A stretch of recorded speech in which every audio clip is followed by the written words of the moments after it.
What's our cold open? Welcome to Red Planet 2024.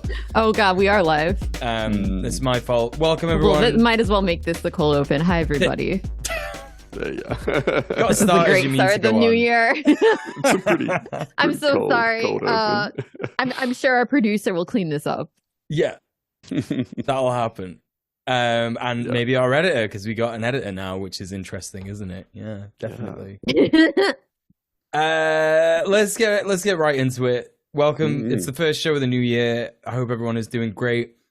Tim, why don't you tell us about the most base thing that you did over the holidays? Well, I think like a lot of people here, I've been keeping up with the various Palestine solidarity movements and marches and rallies and protests and stuff like that. It's like over here they're happening on at least a weekly basis at the moment. There has been even more, there's been some weekends there's been big ones on Saturdays and Sunday. It's like, yeah, it's wild. It's like thousands and thousands and thousands of New Zealanders still turning out every time. It's wild, especially like, so this week, obviously, with the ICJ court case, which we'll probably talk about a little bit later, the turnout was huge, and both so there was like the regular Saturday rally, and then there's also like kind of kite flying thing on Sunday where a lot of people had like Palestine flags. So it was a big one.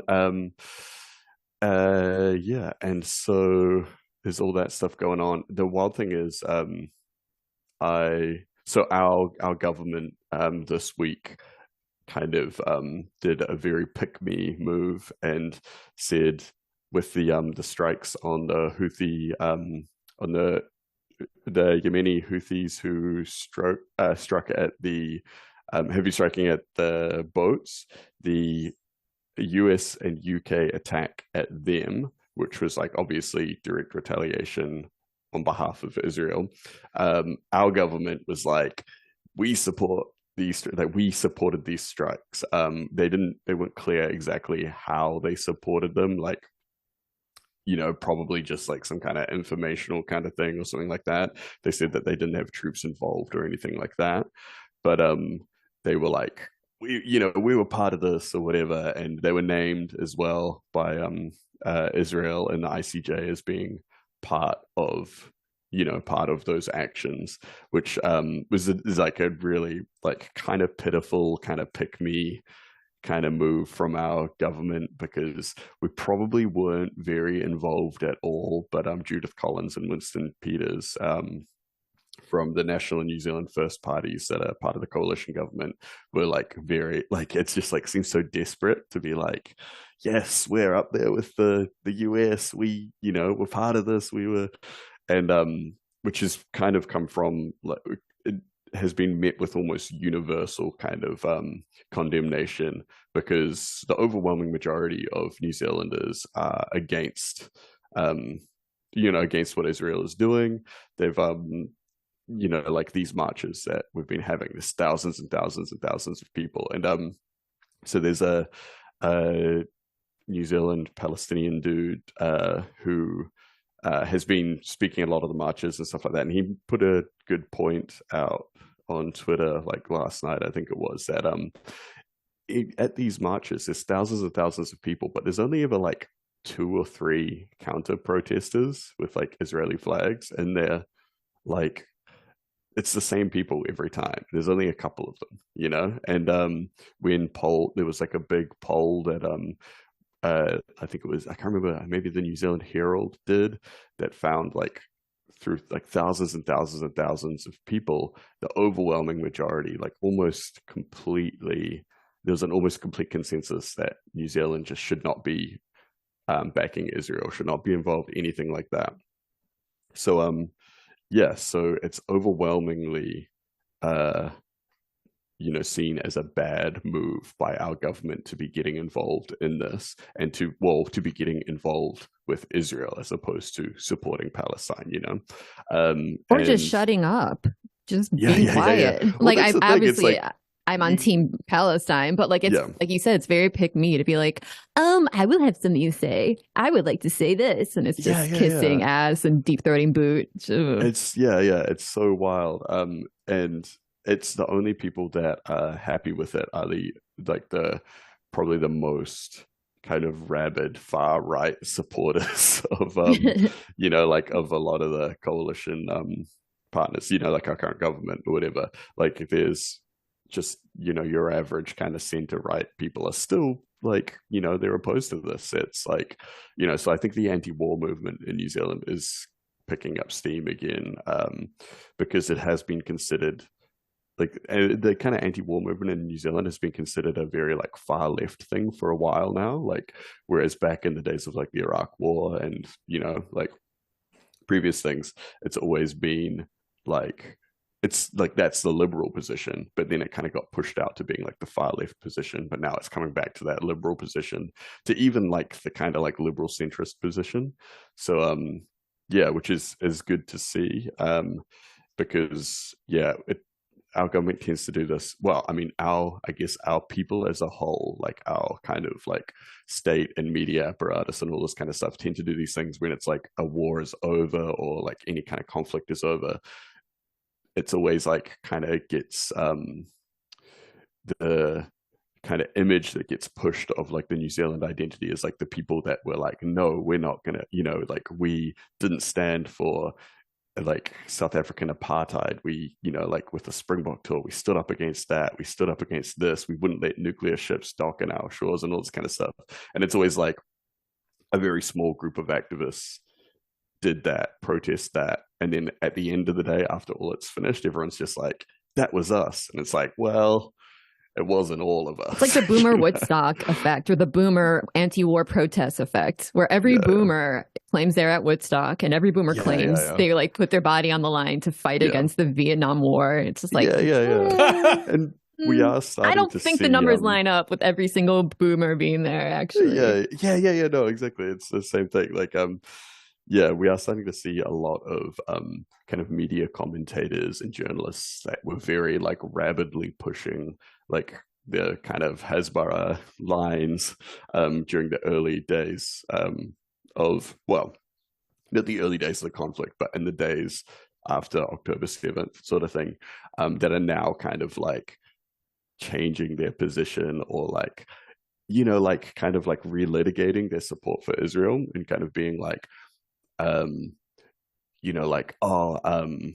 like I always thought that was going too far. Like like they have a right to defend themselves, but I always thought that maybe they were taking a little bit too far. It's like, man, like we remember what you said. Like it was in the newspapers, it was on the TV, like you were beating the war drums and all that kind of stuff. Where so these people are kind of turning around. So I think that kind of matches the because I guess for a lot of them it's a career move where they don't want to get, they don't want to be seen as the bloodthirsty people that will never get hired again or whatever. But I think it is indicative of like, it's a response to the market, right? So it's like the average New Zealander is like, we don't want to hear that shit. So they go like, oh, okay. So well, we can't do that anymore, So like the newspapers and stuff have started actually kind of being, like when they say like these people were killed in a in a strike or like in a bombing or whatever like that, now they're actually saying like these Palestinian people were killed by Israeli strikes, like they're actually naming it now. So so that's a positive development, but it's just like, it's wild that it's had to get to this point to acknowledge, that these are people, and there is a very clear kind of like for sure, good guy, bad guy sort of thing, where it's like, it's like these guys represent global hegemony and have like the backing of like the most powerful forces in the world, all this kind of stuff like that. And then these guys are the, it's a David and Goliath thing, right? It's exhausting to have to keep reminding people of that, Yeah. I was actually talking about this yesterday. Was it yesterday? No. What is time? Yesterday, the last time I streamed, I was talking about this because we were reviewing South Africa's ICJ like statements, like their testimony, if you will, which we will discuss later on in the news section of this show. But when I was talking about it, I'm like, this is so bittersweet for me because on one hand, I'm very, very glad this is happening. On the other hand, it took so long and so much death and atrocity. And like you're saying, like, this isn't like a new thing. This isn't like, well, I'm all for Israel's right to defend itself, but now it's a little too much. Like, Israel's never had a right to defend itself, and it is always been too much. Apartheid is always too much. We've seen these atrocities like streamed out in real time, like directly from both sides of this conflict. And for so many people, that just was like not enough. And it's like, what is enough? You know. Anyway, we'll get back to that stuff a little bit later on in the stream. But Mule, why don't you tell us about what the most base thing you've been up to over the holiday period is? Thanks very much, Tim. Yeah, I mean, like, it's obviously, you know, I think, like Tim said, going to demos, all that kind of stuff. I can't say that I've been part of anything more based when it comes to Palestine in terms of, you know, going and blockading an arms factory or anything like that. However, I have been concentrating a lot on the tenants union, as I always do. And suffice to say, there's a lot of stuff that's been going on, and GMTU has been really picking up, and it's been very exciting because I didn't realize just how, you know, effective it was to get a bunch of people involved in the member solidarity team, because now most of those people are fully ready and confident to start like dealing with landlords disputes, our members disputes with their landlords and stuff.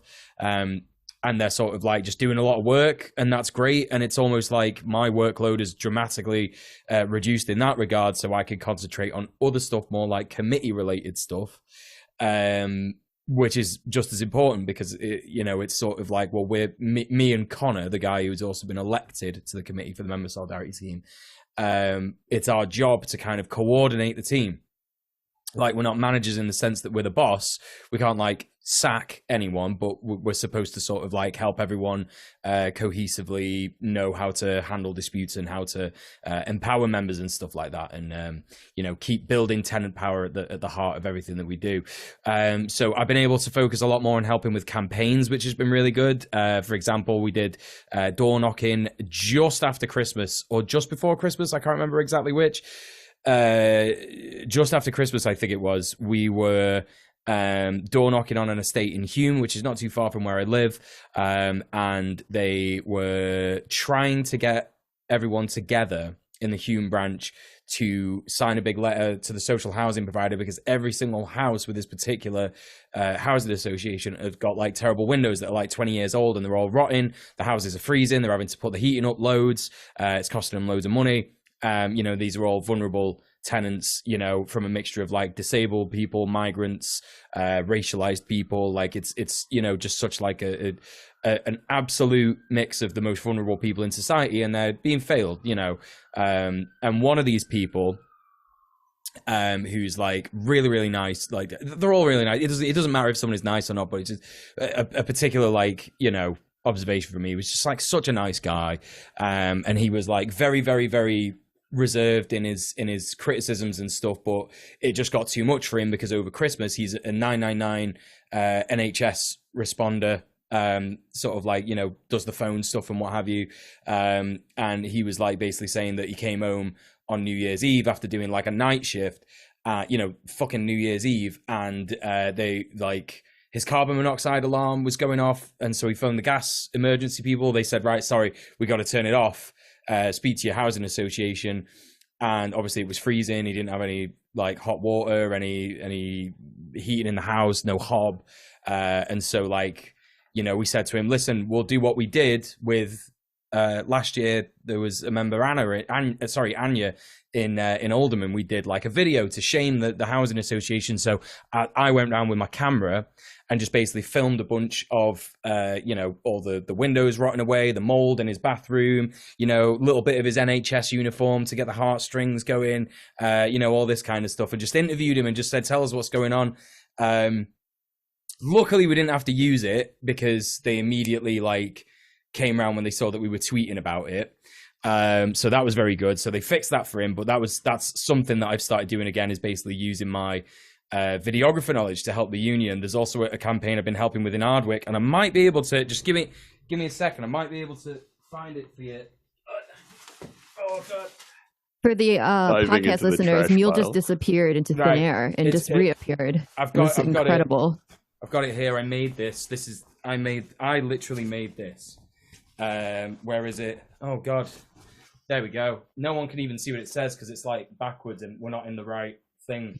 But it says, Ardwick is not the car park of the city. And I made a big banner, essentially, to hold up, because there's a couple of minutes away from my house where I live is, I hope I'm not doxing myself by saying this, but is a place called Ardwick, which is a neighborhood that is suffering from a threat of gentrification. It's already had a lot of developments being built around there, but a massive development is being planned. The people of Ardwick have no doctor's clinic near where they live. They have to either go into town or they have to go to the next neighborhoods, and it's an hour journey there and back basically. And it's the same with supermarkets. They don't have a big supermarket. When I went down to the community center to help make that banner, one of the guys there, Jeff, was like, right, I'm just going to go to Asda. I'll be back in an hour. And I was like, which Asda are you going? And he was going to go in the one in Hume. And that was just crazy to me, because I was thinking, oh my God, he's right. It's going to take him an hour to go to the supermarket. And it's just so inconvenient for absolutely everybody. People just can't get groceries. It's just in a major city. It's an absolute disgrace. So anyway, the reason I'm saying that is because these developers do not want to build a doctor's clinic. They don't want to build a supermarket. They want to build 2 massive tower blocks of student accommodation, which is not, going to be student accommodation that is affordable or good. It's all going to be private landlords owning this stuff, serviced apartments where the building management company sells the individual apartments to individual landlords, and then they can do whatever they want with it. They might not even rent it out to students. They might start renting it out to professionals. There's no car parking planned for the development, so people are just going to park their cars on the estate, which is next to the development. And this neighborhood is literally, and this freaked me out because I'm so close to it. I didn't even know this, but it's the most polluted neighborhood in the country. I'm sat there and I'm thinking, oh, that's not good for me either, actually, because I'm so close to that. It must be just as bad where I am. I'm literally not that far. And I was like, okay, right. So, not only am I doing this because I know it's the right thing to do, but actually this affects me as well. Because if they start building this development, it's going to completely literally overshadow, because the sun won't be able to get to it, the park that's next to the land, where there is already a very limited amount of wildlife there. It's a tiny park. And even then, people aren't going to be able to have their kids play there and, stuff like this. So it's just a really, really, nobody wants it. And everybody's calling it the monster. And so we basically did that. We took that banner down to a local school, where there was some parents and kids who wanted to help us promote this idea of we don't want this thing being built. It's going to hurt our kids' lungs. And it was really good. I did a little interview. We put that on Twitter. The campaign's called Not the Car Park of the City. If you want to check that out on Twitter, that'd be really helpful, because it's going into the planning committee again. It went to the planning committee at the city council. I think it was a week before Christmas.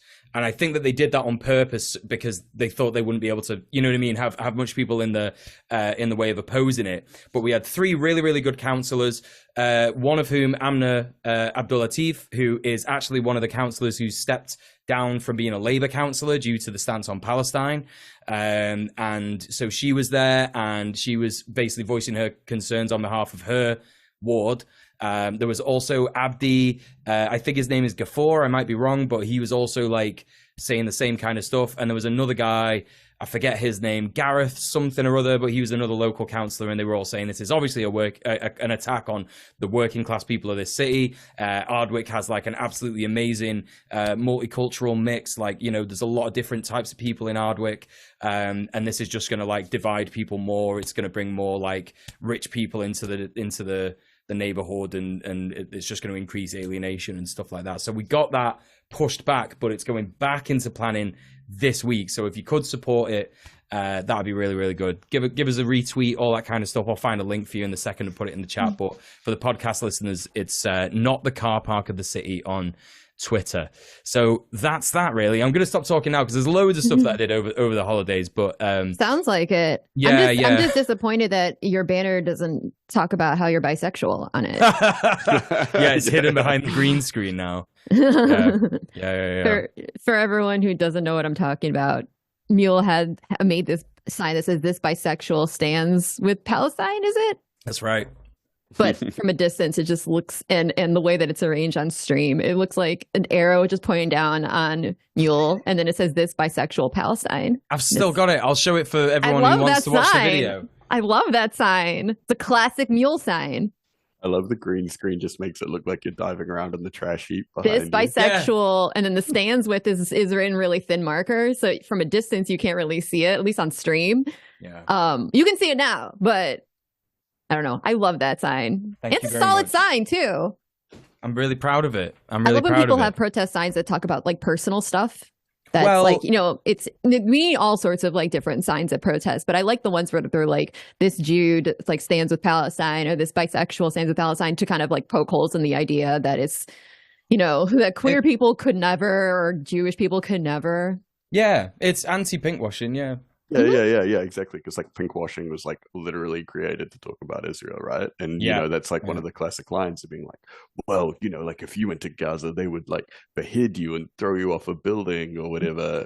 By the way, those are the people that never stand up for queer people and are always being queerphobic. And then they're like, I'm gonna tell you what the horrible things that happen to you. It's like, you're just trying to just be just a horrible person to queer people. I've seen a lot of and I've also had friends that have experienced this more directly, where people will be like, you know, in Gaza, they would do this terrible stuff to people like you. And so, you know, because of that, I'm going to do terrible things to you. And it's kind of like, well, okay, well, I can get it from you, or I can get it from them. So, you know. and the fact remains that if I like demonstrated by literally tons of evidence of this kind of thing happening, if I went to Gaza, actually, I would probably get bombed by Israelis or shot by Israeli snipers. Like it's far more likely. Like there was that one American woman, I can't remember her name, I think it was Rachel something. She tied herself in front of a bulldozer, and the bulldozer just like ran her over. Rachel Corrie, yeah. Rachel No, Corrie. she didn't tie herself in front of it. She was just standing there protesting. And really? Oh, okay. Yeah, so it's worse than that. No, it's worse. It's worse. It's always worse. It is always worse with Israel.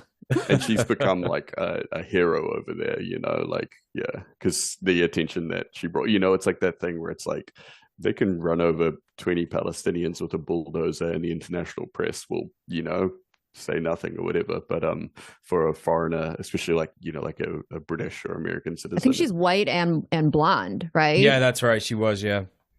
So speaking of the signs and stuff like that, the Jewish ones I think as well are really great, because like so many people will say like, how do the Jewish people of South Africa feel about this? Like, like, I'm thinking of all you, please be strong and shit like that.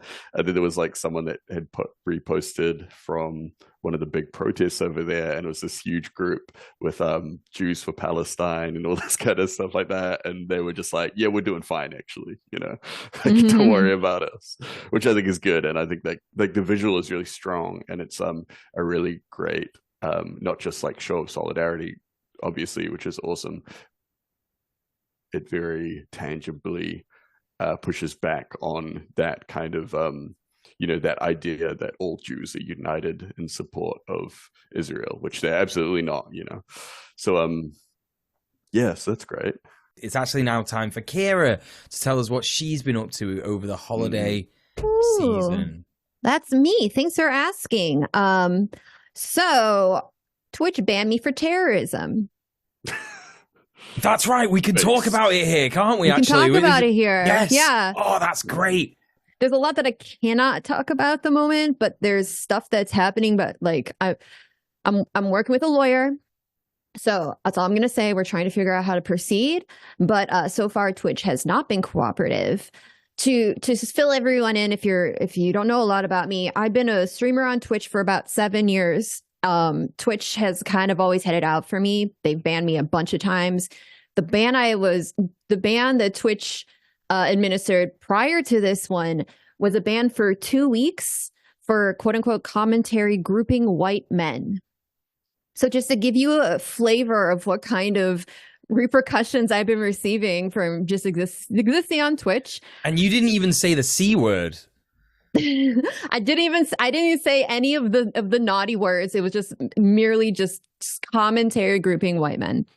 So this last ban was an indefinite suspension, meaning I am permanently banned from Twitch, which is a reason why we've moved the show over to YouTube, because Twitch has this pretty widespreading policy, which is if you're banned on any of your accounts, you are not allowed anywhere on the platform ever again, right? Unless they unban you, of course. So we moved it to YouTube for that reason.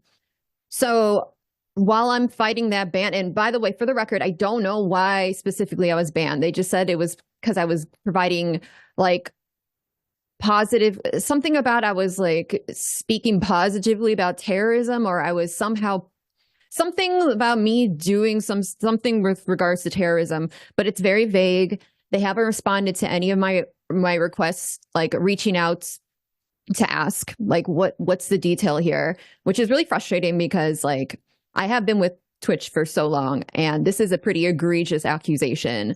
So in the meantime, like I said, I can't really talk about too much detail right now about the steps that we're taking to try to address the situation. I will once I get the like go-to from my lawyer, but yeah, so we're trying to deal with that. In the meantime, I've been dealing with the mental health fallout of all of that, because this is, as a full-time streamer who entire career built from scratch on Twitch, this is a really big blow. And so I am trying to figure out how to pick up the pieces in the interim, assuming that I will never be unbanned from Twitch. I'm just going to make that assumption and just move forward. So I've been streaming on YouTube, and it's actually been not that bad. But it's still YouTube, so it's like, as you can tell through the people in the chat right now, it's a little more of a clunky interface. There are some perks to it though, like over Twitch, but yeah, Twitch has been kind of the place that I have built my whole everything. So it's just a shock, I can't really talk about it, like I said, like too much. And I don't also want to give any fuel to any of the fascists that ended up being responsible for this ban, because that's what happened. I was targeted by fascists, but just know that it's been really traumatic for me, like a hugely emotionally traumatic experience. But I'm trying to pick up the pieces, so that's what's going on with me. So as far as like the most base thing I've done, I mean, I guess it's kind of base that I got banned for terrorism, but like, yes, it is. Yes, it is actually. I went too hard for Palestine, I guess. I don't really know. I will say for the record that terrorism is wrong and you should always follow the law.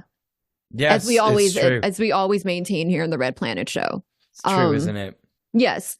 But apart from that, I've been trying to advocate for Palestinians as best I can.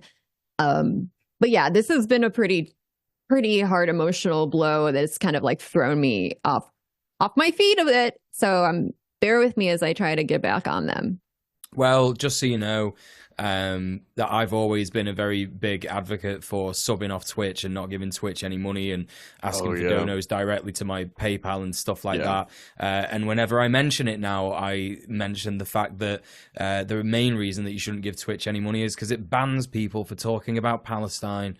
And of course, I'm doing that with you mainly in mind, but there's a lot of people, isn't there, that have also suffered from that. But then strangely, some people who haven't suffered from it, who just happen to bring in a lot of money for Twitch. What's that about? Can't be anything. I probably shouldn't have mentioned it. I don't think it's relevant. So yeah. Yeah. So that's it. But follow me on YouTube, y'all. It's just the same thing. It's KIR Chats on YouTube.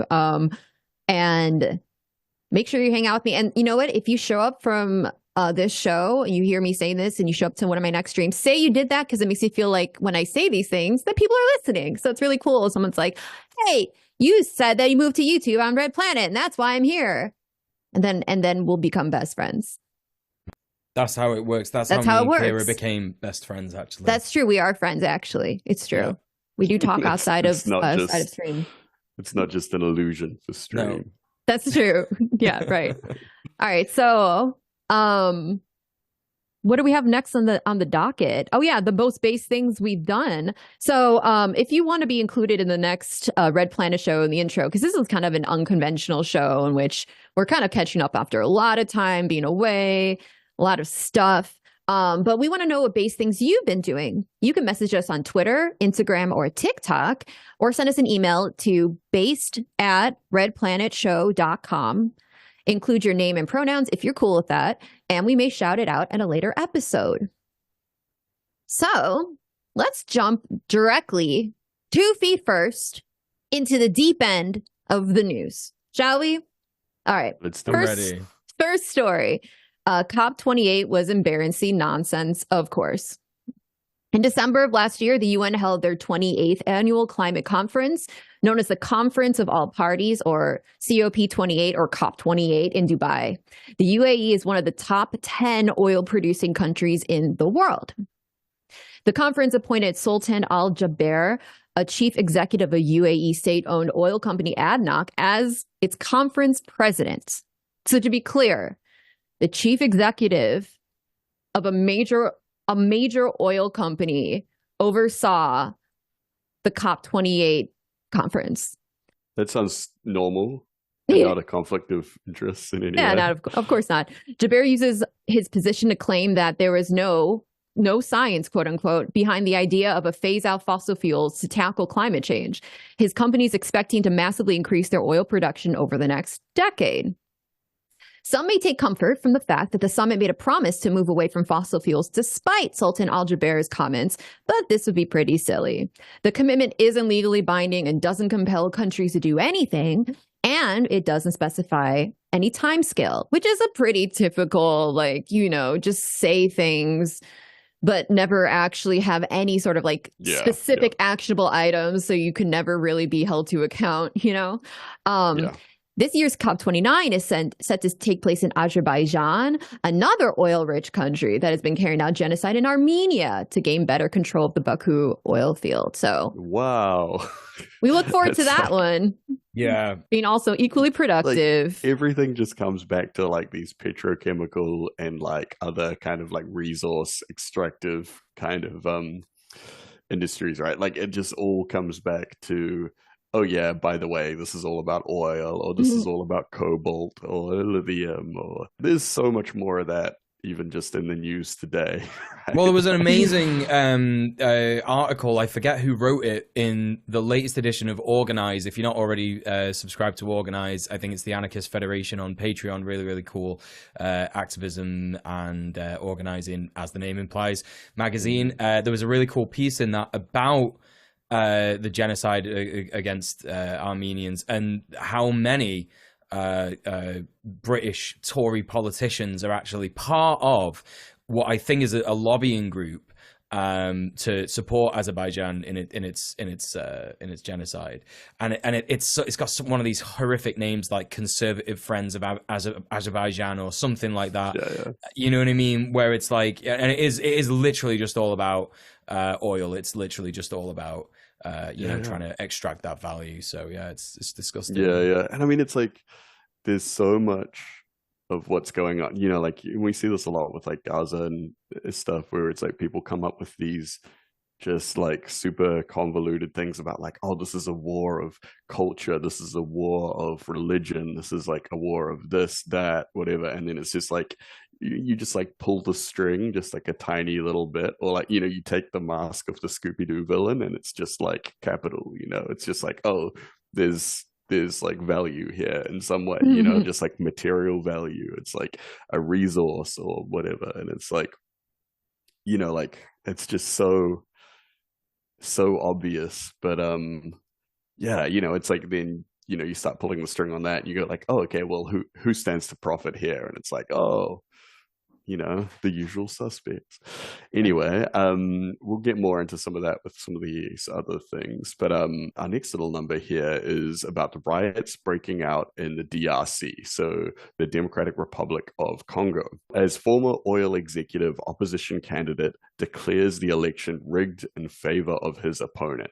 So we've got this guy over in the DRC, Martin Fayulu, who is kind of like this kind of Trumpy kind of figure. Like a lot of people say, like he is like, he's the Trump of the Congo. He's one of the opposition leaders at the moment, and it's a minority party. Like it's so he got 4% of the votes, but he believes that he was robbed of this election, that there was some kind of like election manipulation or something like that going on. The same way that, like anyone like that, when they lose, whether it's Trump or down here, we had a couple of years back when National lost, it was because of, election tampering. It was because of this, because there was something going on. And I mean, like, not to say that kind of stuff never happens, but I don't think it's happening in this case. Like we've seen this happen before in places like in South America and stuff like that, where like and elections have gone from like being rigged to coups afterwards, where they're just like, oh, actually, well, like we were caught doing this, but it doesn't matter, we're just gonna take over anyway or whatever. But yeah, it does seem like this guy is extremely popular with a very small percentage of the people of Congo. But he has a very invested fan base in the same way that, you could say that Trump does. So because of this, there's been a lot of riots from his base who have been doing all kinds of stuff over there. Fayulu himself is actually a former oil executive.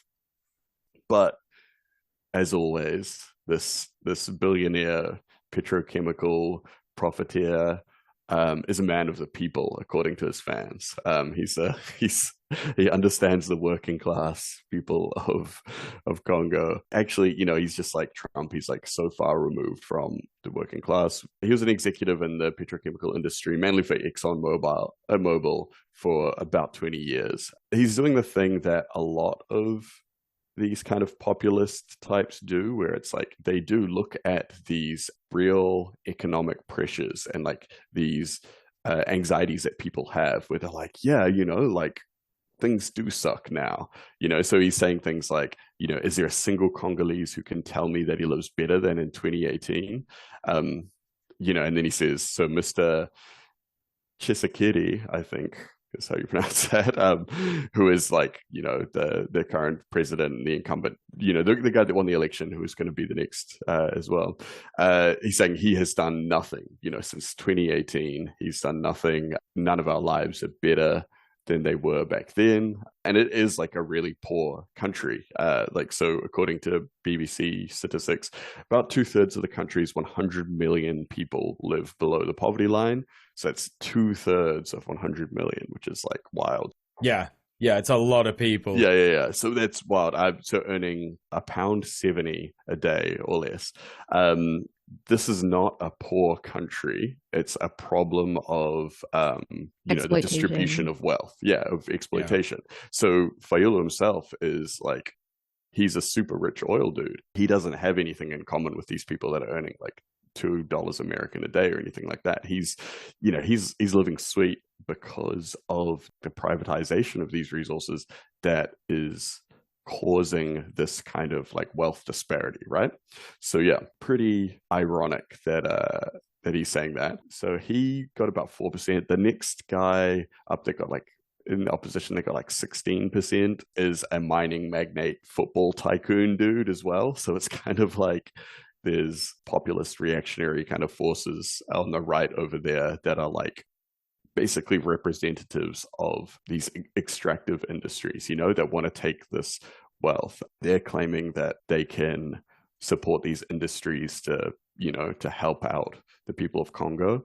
But yeah, I don't know, like evidence shows that in the past it hasn't really worked out that way. Congo has had a thing before where they are like a lot of countries had tried to get involved to take resources from them, like cobalt and stuff like that, but they have always held off and said we would prefer to develop the infrastructure ourselves and then make it so so that our country can benefit from it.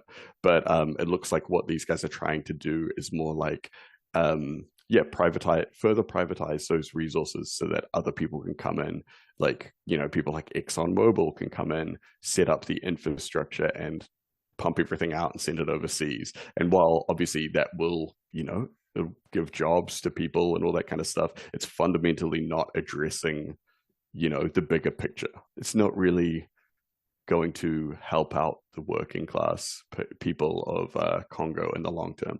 So the DRC it's the second largest country in Africa by landmass. So it's just like huge, like it's gigantic, and it's a huge exporter of raw minerals, which has just always made it the ultimate target for all kinds of different colonial governments over the world. Most people probably know about all the gnarly stuff that Belgium did in the Congo. Some of the most horrific kind of examples of colonial violence that you'll ever hear of was in Congo under Belgium, which they've been independent from Belgium for a little while now, but it was that kind of thing that they love to do, where they kind of leave a scorched earth behind when they get out. So when Belgium left Congo, they just basically destroyed everything, all the infrastructure and buildings that they built. So just like roads and bridges and everything like that, they were like, all right, we're out. We're getting rid of all this stuff. So it's a hugely disconnected country, where it's like there's a lot of the time there's no way to get from one area to the other. There's no roads or whatever like that. You just have to go through the bush or whatever, like just like huge cities inaccessible to certain areas and all this kind of stuff. It's kind of like a bit of a mess. So it's a country that has been set up to fail by the colonizers that came before, and then like subsequent governments kind of failing the people over and over again. So hopefully they can get a little bit of stability and security sometime soon. There are rebel groups fighting within Congo at the moment, separate from these kind of protesters and stuff like that. So hopefully one day we'll get to see a free Democratic Republic of Congo. But at the moment, things are looking pretty grim for them. Hopefully these kind of reactionary populist guys can get the picture and leave, but I feel like it's probably not the last. Like, I don't feel like when the new guy gets sworn in, they're just gonna go quietly. So yeah. Anyway, well, Mule, why don't you tell us what's going back in your homeland with your friend KIR Chats? I love him. Thanks, Tim. Yeah, he's my best friend. Yes, this next news story is about how KIR Chats has plans to process asylum seekers overseas.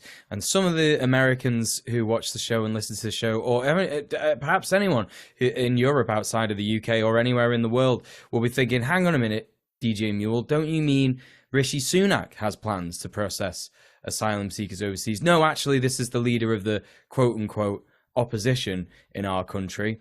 So the UK courts actually put a stop to Rishi Sunak's attempt to deport asylum seekers to Rwanda for the time being.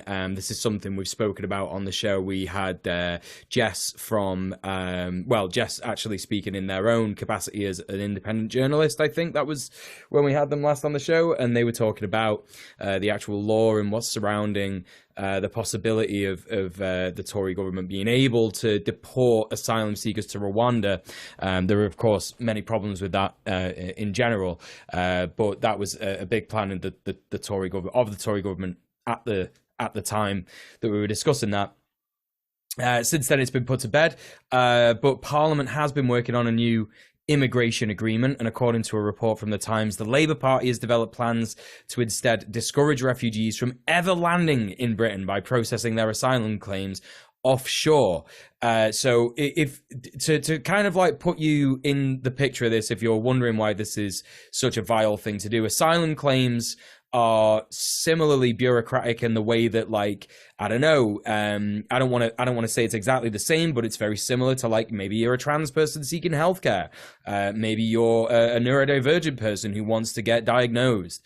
These kinds of things are not really taken as a priority by the institutions that they are basically governed by, and therefore can be a very long and arduous process. It can be extremely humiliating. It can lead to situations where people are indeed actually, like, put in prisons, put in what are effectively concentration camps. People will know about the Bibi Stockholm, which is a floating prison essentially for asylum seekers in the UK. It's extremely embarrassing and extremely unfortunate that this kind of stuff is going on. But anyway, so the Labour Party, which is supposed to be the opposition party, is saying, oh, well, we won't be that bad, but we're still going to try and court reactionaries by telling them that, yes, we will deal with the quote unquote migrant problem, which is, of course, false consciousness. There is no migrant problem in the UK. And if there is a migrant problem, if you want to, I guess, define it as that, then you have to actually look at the reasons why there are migrants wanting to come to the UK. Maybe it's something to do with the fact that we're bombing the fuck out of their countries, or at least giving the people who are doing that lots of money. I don't know. Anyway, it can't be relevant. I'll just move on. But yeah, no. So this is the thing, like, what the opposition are trying to do. They're trying to court reactionaries. They're trying to say, oh, yeah, don't worry about it. We're all over this migrant stuff. We're all over the boat people, don't worry about it. So what they're saying is like, oh, well, while we're not going to send them to Rwanda, we're going to make them deal with all this bureaucratic, horrible stuff where they don't actually have a permanent address in France. Where they they might have come all the way through Europe, like they might have gotten through the Schengen zone, and they've gotten all the way through Europe. They found themselves in France at Calais. And, the UK, I guess, has a little office there where they're like, we're going to process your claim here, but, like, what's your address? Oh, you don't have one. Oh, well, I guess you got to go and get an address from France first, this kind of thing. France, which is, of course, like, one of the most, racist countries in Europe at the minute. Like, if we're talking about actual, like, policies that are legitimately harming racialized people in France, they've got the burqa ban and stuff like that. A lot of people coming to the UK having to stop over in France are Muslim, and so don't want to face that kind of humiliation, which is completely understandable. So yeah, this whole thing is just like absolutely vile, as I'm sure you can tell. That's my opinion on this. Labour's plans essentially would avoid the legal challenges which have stymied the Rwanda plan, which has found out, as we discussed, I think we might have discussed it. We might not have discussed it on a previous show, but I'm sure we've talked about the legal challenges that could come as a result with it. But that has actually been found to prevent the Rwanda plan from going ahead, which is good for the time being.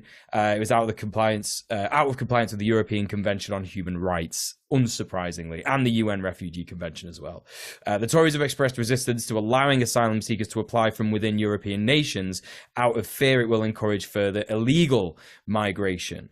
So the Tories is kind of like they're trying to what they're trying to do is they know that people will come to the UK illegally anyway, but what they're trying to do is they're trying to say, well, you could come here and we could give you asylum, but you've got to be very well behaved, and as soon as you start doing anything we don't like, we're going to send you to Rwanda, kind of thing, which is just, you know, if you look at the broader strokes of it, if you look at a more materialist analysis of it, the ruling class are essentially trying to create an underclass. It's already created, it already exists through migrants, where they can be forced to do jobs that no one wants to do. If anyone's ever had Deliveroo in the UK, I'm sure that people are well aware that, like, the majority of people who work for Deliveroo are migrants, the people in the gig economy, people who do extremely degrading, dehumanizing, very unpaid work.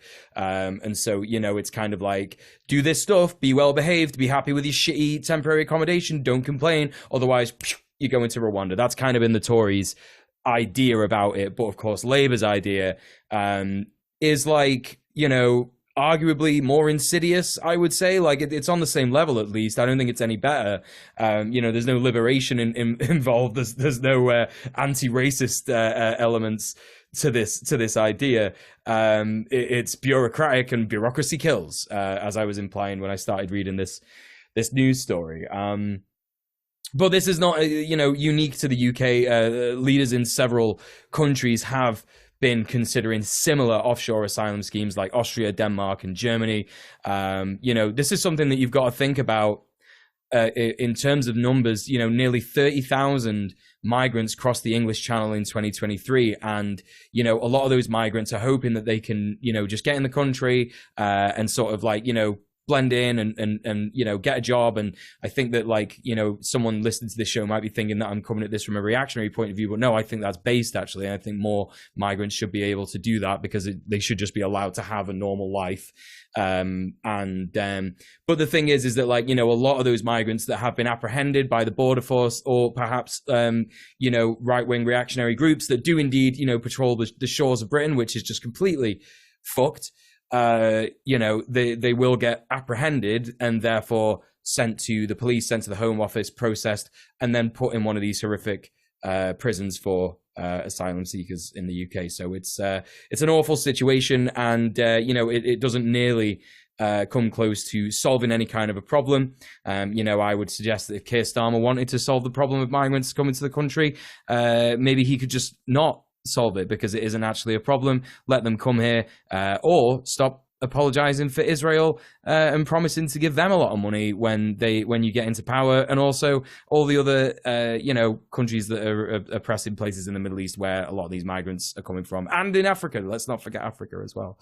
So there we go. There's my big rant about Keir Starmer and his awful racist ideas. I would like to interject very briefly. I've been trying not to laugh this whole time, because the YouTube chat has been very funny with regards to Keir Starmer.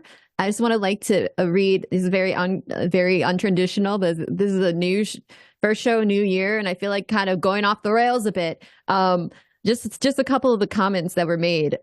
Ludo Nar says Starmer can never look like an organic life form in a photo. Anne says Keith always looks like he's halfway through explaining to someone how she took the kids in the divorce. And then REA says Keir looks like he just got told only 12% of humans are white. Yeah, there's so many bangers. These are just some some of them. Well done, Chad. He's very, very much, you know, like, he's so Tory looking. Yeah, he is. These are very good jokes, but, like, if we're going to analyze, if we're going to be boring about it and do an analysis, what we have to remember is that Keir Starmer is extremely alienated from the working class, and that's why all these things are true. You know, he doesn't understand what life is like for anyone, even though he claims to have grown up on a council estate, which I might add, actually, it is possible to grow up on a council estate and not be poor. Like, that's a thing that a lot of people, like, forget a lot of the time. Like, yes, it's very difficult, you know, to own your own council flat and not have the council, like, you know, buy it back or something like that. You know what I mean? But there are situations where that has happened and people have made a lot of money, and, you know, maybe their kids have gone on to be barristers, and therefore the whatever fucking Keith was when he was putting people away, I think he was like a high court judge or something, you know, so he definitely just put a lot of people behind bars. Disgusting piece of shit bastard. I couldn't think of a better alternative. I do not. Red Planet does not condone this language. I know. I know. It's too late now. It's way too late. It's out there. Tim, why don't you tell us about another racist white guy? All right. Well, which one? Let's fucking throw a dart and see who we find. Donald Trump, Colorado and Maine have just ruled that he is ineligible for the presidential ballot in their states. So yeah, there's been a lot of controversy around this. People are like, can they do that? Can we just write him in? So a couple of US states have taken steps to prevent Donald Trump from running for president, with a Colorado Supreme Court ruling in December that he is ineligible to be on the Republican presidential primary ballot following his incitement of the January 6th insurrection at the Capitol in 2021. Oh, I thought it was because he's orange and has a diaper doo-doo butt. These are the criticisms I've heard from liberals. I thought that's why we don't like Trump, because he's orange and a diaper doo-doo butt. Don't you know he will be a fascist dictator once he's in power? And democracy will be over forever. Yeah. It'll be over forever, because it's happening now. We have democracy now, for the record. This is what it is. There is democracy, and there is rights for trans people, queer people in general. Right, that's why also there's no, the U.S. is no longer providing any arms or aid to Israel, because most people in the United States do not want that to happen. So as a result, our representative democracy has responded, and Trump will take that away from us. And he's orange. Yes. And diaper. He's orange. And he's a Cheeto. He'll be in the White House again. Anyways, carry on, Tim. I'm sorry. I just had to interject for a moment. It was very important. Okay, go ahead. The mainstream media won't tell you that, but that's the actual reason. That was followed by Maine Secretary of State, making a similar decision 2 weeks later. So the rulings are based on Section 3 of the 14th Amendment to the U.S. Constitution, which disqualifies anyone from holding office who has previously taken an oath of office and later engaged in insurrection or rebellion. So this was there was a lot of that stuff happening in court where they were like, is this an insurrection? Was this a rebellion? This kind of stuff. And and I think they pretty much proved that it was, or an attempt at insurrection, a rather toothless attempt at it. But hey, that's enough apparently. So similar cases have been brought before courts in Minnesota and Michigan, where they were dismissed.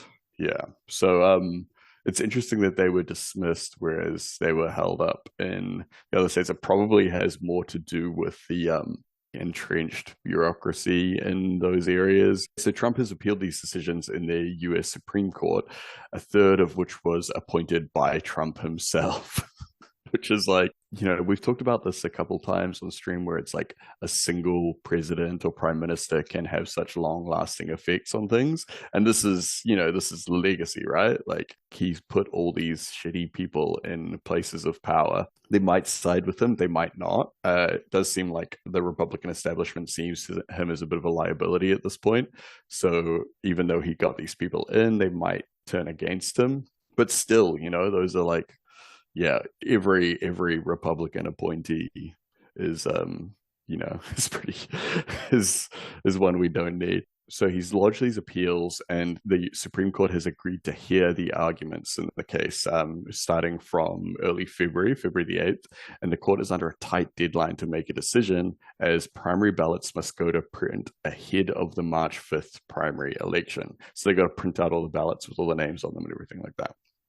So, while a common sense reading of the text added to the Constitution after the American Civil War to prevent former members of the Confederacy from holding U.S. office suggests that Trump is indeed ineligible, it's expected that his lawyers will attempt to convince the court of a narrower, more technical interpretation.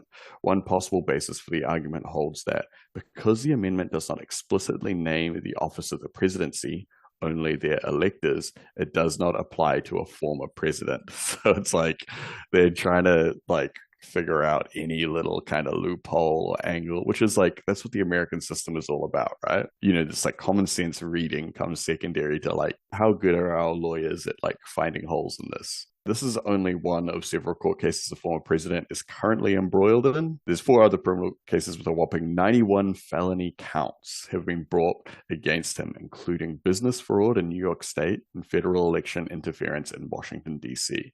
In addition, a civil defamation case brought by journalist E. Jean Carroll, who won another civil suit against Trump last year when a New York court determined the former president was liable for sexual assault against her, starts later this month.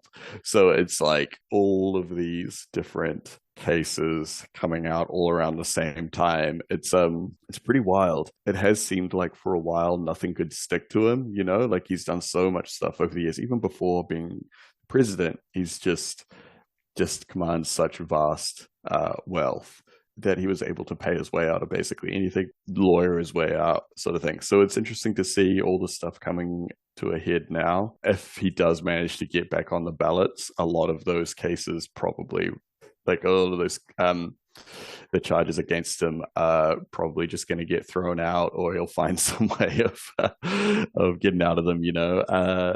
So it would be, it's going to be interesting to see what happens with these appeals and what happens with if any other states decide to do anything. Pretty wild time in his life at the moment. But a little further afield, Mule, do you want to tell us what's happening in Myanmar? Actually, it's not that far afield for me. No. Everyone else is. Definitely from the USA. It's quite a world away. But so this next bit is about the Myanmar junta and how they suffered significant losses to autonomous rebel groups. This is very interesting news. We've spoken about the rebel groups in Myanmar, I think maybe once or twice when we did the, I think it was weapon liberation or gun liberation, where we were talking about 3D printed guns, because there were a lot of rebel groups in Myanmar who were, using 3D printed guns, and it was very interesting how they were doing that. But there are lots of different rebel groups. There are lots of different autonomous rebel groups, as the headline of this our news piece on it implies. But the military junta currently in charge of Myanmar have ceded control of Lokai, the capital city of Kokang self-administered zone, to the Three Brotherhood Alliance, comprising rebel combatants from the MNDAA, the Ta'ang National Liberation Army, and the Arakan Army. Myanmar has had a near constant struggle for democracy and peace since it became independent from Britain in 1948. As always, we are still seeing the pain and suffering caused by colonialism in the modern times. It's just like the same story in every single. If you hear about like a struggle for democracy, if you hear about something in the imperial periphery that is related to an oppressed people trying to get their shit back, like their land back, their autonomy, their agency. It's 9 times out of 10 because of colonialism, past colonialism or current neo-colonialism. Depends on the country, really. But anyway, I digress a little. But with nearly 5 decades of non-consecutive military rule, they've gone through a transition toward parliamentary democracy in the 2010s. But the military have always retained significant political power there. The country has been under the rule of the military junta, known as the Tatmadaw, since their forces deposed Aung San Suu Kyi and the National League for Democracy in 2021. There are various factions throughout Myanmar, but the Three Brotherhood Alliance is one of the largest groups in the rebel side of the conflict. They first formed in 2019 to oppose the Rohingya genocide being carried out by the military, allied with Buddhist extremists. On December the 7th, Kokang media claimed that Aung Za Lin, brigadier general for the Tatmadaw in the region, had been killed by the MDNAA. The Tatmadaw has not confirmed this, but if true, would be the first general to be killed by the rebel forces since the junta took over. If you want any sort of, I guess, like extracurricular learning about this, Popular Front, our boys at Popular Front, always very, very cool to promote them, and we always give them a shout out. But go check out Popular Front. They've always got videos or at least information and articles about what's going on in Myanmar. They do some reporting on the ground there, as far as I'm aware anyway. That might not be particularly true for Myanmar, but I know they do a lot of it in all over the world. But yeah, very, very interesting in terms of like the kind of stuff that you hear going on, like even in like this news article that I've been reading, pre-reading this story, the actual news article is from a journalist, a news outlet called the Irrawaddy, and there's lots of different pictures in this of like, well, I say lots of different pictures. There's pictures of rebel forces seizing places, like they're posing where in places that they've seized, and they've also like, you know, got like a captured lieutenant colonel in one of the pictures, and they have like a bunch of ammunition and guns that they've just like stolen from the military. Like at this point, they don't even need to be 3D printing guns because they got all the fucking weaponry from you know, the military that they've been fighting and winning against, essentially. So it's like a really interesting development in terms of like how well they're doing. Like whenever I look at Popular Front about Myanmar in particular, it's always like, you know, there's been a massive victory for rebel forces. There's been a massive victory for rebel forces. It doesn't really seem like the junta is going to last, you know, much more longer, to be honest. In my particular opinion, might be wrong about that, but I'm very hopeful for you know, how things are gonna turn out over there, essentially. But as AP, Associated Press, reports, the city's fall to the alliance is the biggest in a series of defeats suffered by Myanmar's military government since the offensive was launched, underlining the pressure it is under as it battles pro-democracy guerrillas and other ethnic minority armed groups across the country. Yeah, that's another thing that should be like really emphasized, is that like a lot of the rebel groups are, of course, like, you know, they just want democracy, you know, which is like a left-wing idea. We don't know like the specifics of the ideologies of a lot of people, but a lot of them are like, you know, this Associated Press says they are like ethnic minority liberation, you know, groups, and of course pro-democracy groups as well. God, that reminds me of the AP ad that I saw the New Year's ball drop in Times Square in New York. Because I was watching, I was hanging out with a friend for New Year's, and we were like, let's do some like normie stuff. Let's like actually watch this ball drop stuff. Let's like try to get into it. And we were like, you know, like getting into like, we love that host, we hate that host, or whatever. And so they had this like ad, it must have cost a fortune, that AP News did. And to the part where they got to Israel, Palestine, they show Gaza City. They say Gaza City, and they show some stuff for like a second. Then they show a ton of Israel, and everyone's sobbing, and it's all about hostages, whatever. And then after that, they also show another like clip about Gaza City. And it was very like disproportionate. It was very weird. It was like a little clip of Gaza City. I don't know why they say Gaza City, which is a city inside of the Gaza Strip. Yeah. It was just such a cringe, like both sides. I think at that point I was just drunk, and I just started screaming at the iPad that we had. Like, I was like, fuck you. I was just very upset. But yeah, they might provide some like good information, but fuck AP. Yeah, for sure. Like, you know, I mean, at the end of the day, like, generally speaking, if a news outlet, this is kind of how I look at it, if a news outlet might be like biased, right wing or whatever, then yeah, they will actually cry about like true and correct things that have happened. They'll just spin it in a different way. You know, they'll say that like for example, like the biggest thing about you know, the genocide happening in Gaza is that like, you know, oh, it was all these terrorists and everyone in Gaza is a terrorist and blah, and this, that, and the other. And it's like, well, if you're like the Daily Mail saying that, then we just know that they're literally after their liberation. Like, you know, we don't need to, you know, our media literacy has now got to the point where it's like, yeah, if you know the outlets that lie about this stuff, if you know the journalists that, you know, talking shit, then you can just like go, okay, yeah, actually, I can still read these articles, but I actually just know that everything is not true. Different outlets sort of have their own ways of putting spin on things, or different things they like to kind of sensationalize or whatever. So you kind of like tune into the particular flavor of spin, you know, like yeah, you know, like some will like approach like a financial angle, or some will like really sensationalize any kind of lurid details or whatever. Like, it is a really important thing for media literacy to understand the different kinds of spin that people can put on things, even like you know, like active and passive voice, and like, you know, what we've been seeing a lot with you know, like Israel just not being named as like an aggressor. It'll be like we were talking about earlier, they'll be like, oh, so many people in Palestine died by gunshot wounds or something like that. Yeah, Israelis are killed and Palestinians die.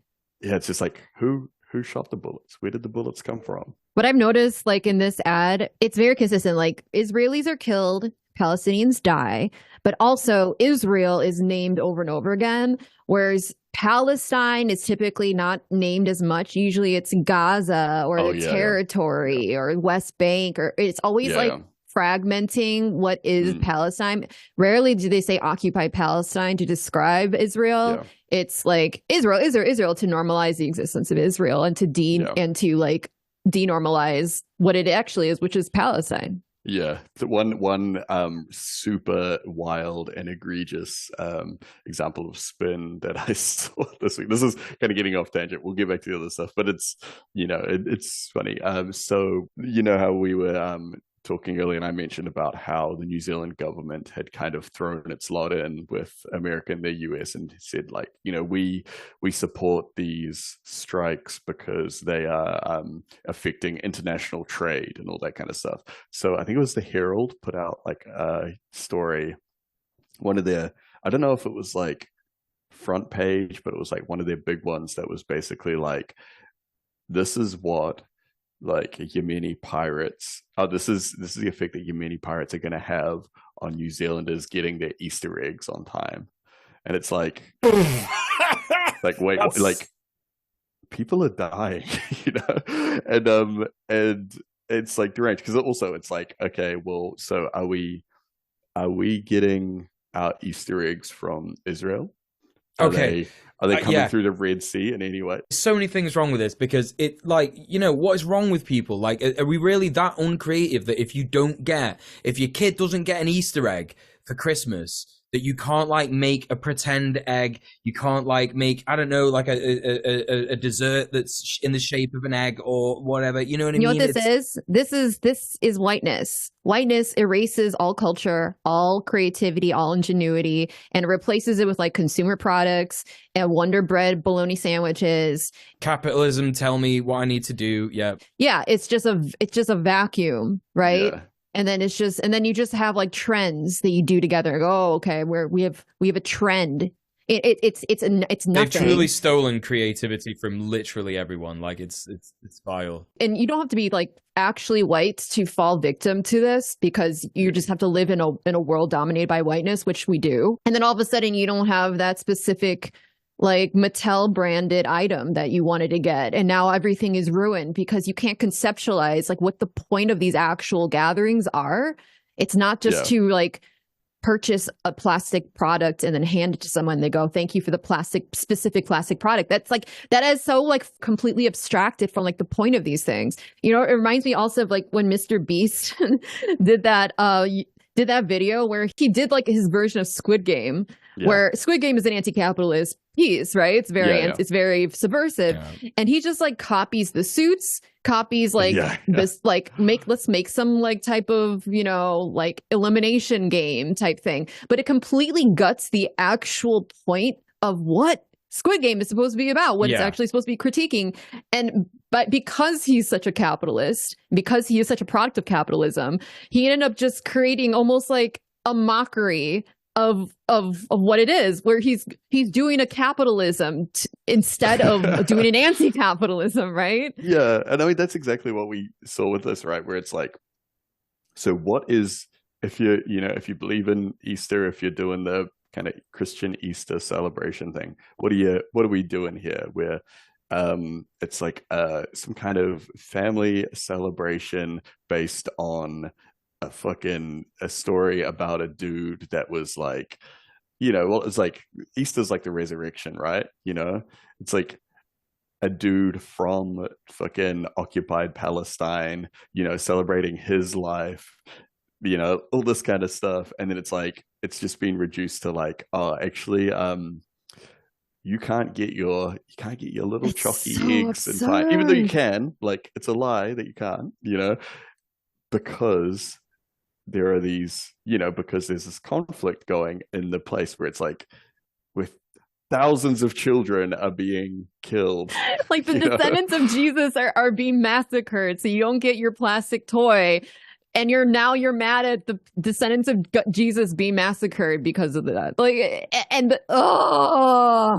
It's wild. I want to rip my face off.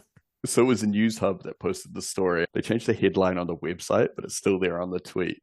And yeah, it's deranged. It says how attacks in the Red Sea will impact Easter eggs arriving in NZ. There's a commenter here, a guy I know who's like a union organizer, pointing out that our largest chocolate importing destination for for the last 2 years is Australia by a huge order of magnitude, and followed by China. And it's just like Suez Canal trade for chocolate imports is just not a thing. Like, this is a desperate way to put spin on the story to make people see, these people that are obviously like, Yemen are like one of the only other nations that has meaningfully been able to stand up against Israel, like in this way. They're a small country. Their main thing is they control this area of the sea that is vital for trade going into the Mediterranean and all that kind of stuff. And it's just like, that's what they can do. And so that's what they're doing to help. This tiny nation, tremendously brave of them to do this. And it's, as a normal working class person, it's like, you can understand why that is admirable, right? Oh, yeah. By the way, we're going to jump into all of this, so maybe we should hold this conversation for then. I apologize because I kind of got heated there. That was on me. That's all right. I take responsibility for that. You can't possibly get emotional. As the only woman on the screen right now, sure. I will take the blame. All right? You can't get emotional about this stuff. You have to remain logical. I'm very hysterical. Well, I wasn't going with that angle. What I was saying is that if we're going to have a debate about this, I need to calm down. I know you got to calm down. If you get emotional, then your point just gets missed, and no one can take you seriously because you can't possibly have any kind of an emotional reaction to people risking their lives to save other people. Sorry, it's not. They don't even make movies about that. There's not even bits in movies where you cry about that stuff. It just doesn't happen. Anyway, speaking of actually literally that, Kira, tell us about Gaza. Yeah, next story, me. I got this. This entire section is the last big chunk of news we'll be discussing today. Like I said, we don't have any guests because we're kind of like setting up shop and getting stuff situated for the new year. And also we haven't done a show in a really long time, so there's a lot to cover. So this next section is about Gaza. Well, Palestine in general, but focusing on Gaza. And it's going to be like a little bit of a long discussion because I have a lot to go through. Please know that we haven't had a show in a while. And this is not going to be a comprehensive review of everything that's been going on in Palestine and everything that Israel's been doing. This is just going to be touching on some of the stories that I think need to be touched on, but there's like so much to discuss. So please do not take this as comprehensive. Okay. So the first thing I want to discuss is Israel killing 3 Israeli hostages. Now, to be clear, Israeli hostages' lives are not more valuable than Palestinian lives. But because Israel has to take this seriously, because it's Israeli lives and they do value Israeli blood more than Palestinian blood, we get to have like a glimpse into Israel kind of not holding itself accountable, but the closest we're ever going to get to Israel holding itself accountable and getting to see like what the actual logic of what they're doing, the attacks they're doing to Palestinian civilians. So Israel killed 3 Israeli hostages trying to escape Hamas captivity. They were shirtless, speaking Hebrew, like yelling Hebrew, and holding white flags of surrender. Details have been really recently released by the IOF, so please take these details with a grain of salt because Israel lies all the time.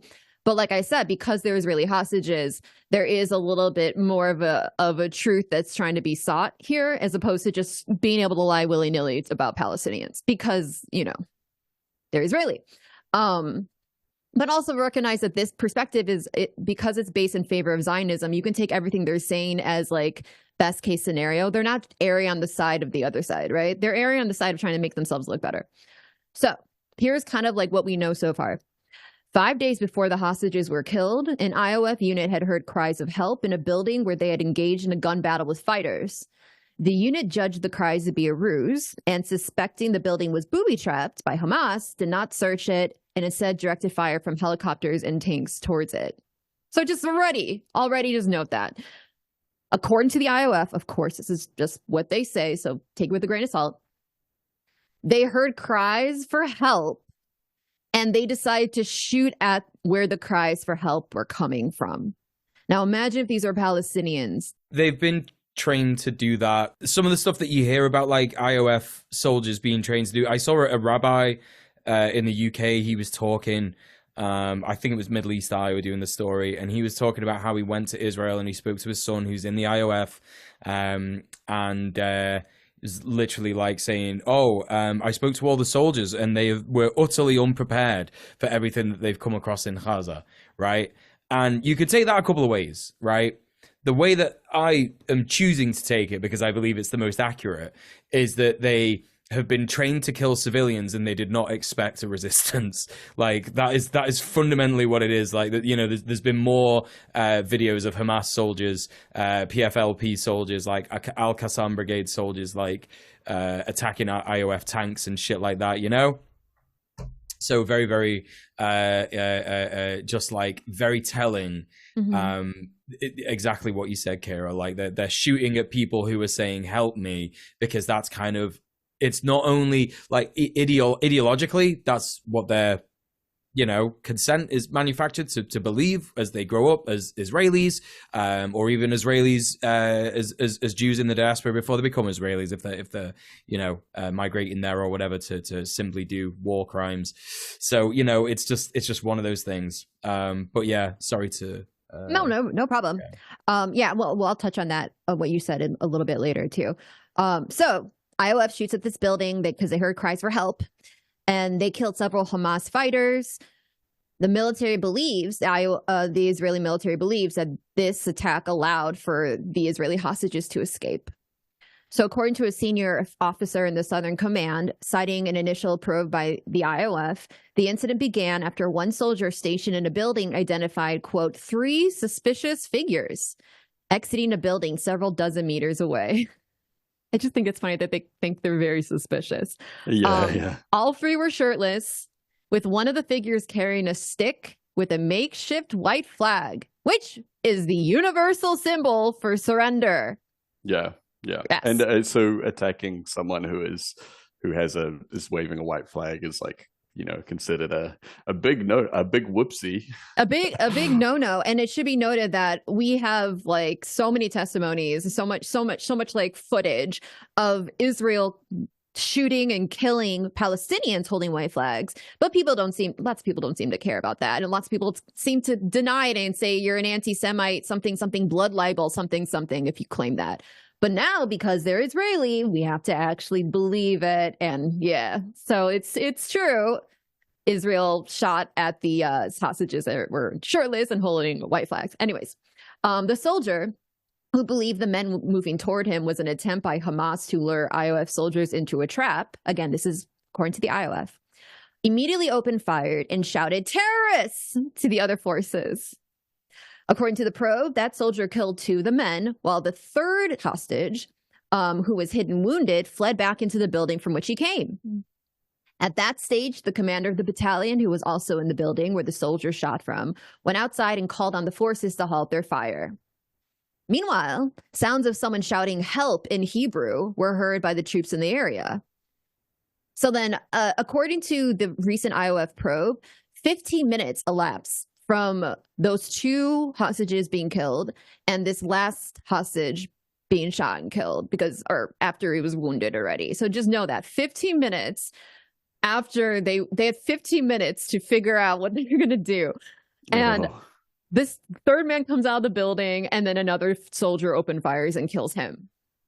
So, also know that a day before they were killed, the military identified signs saying SOS and "help 3 hostages" in Hebrew in the area. So there's like all these clues, like they're being handed, hey, these are hostages, you know, at least if you're going to do your ethnic cleansing, at least don't this is where you should stop doing your ethnic cleansing, because these are the people whose blood you think is valuable.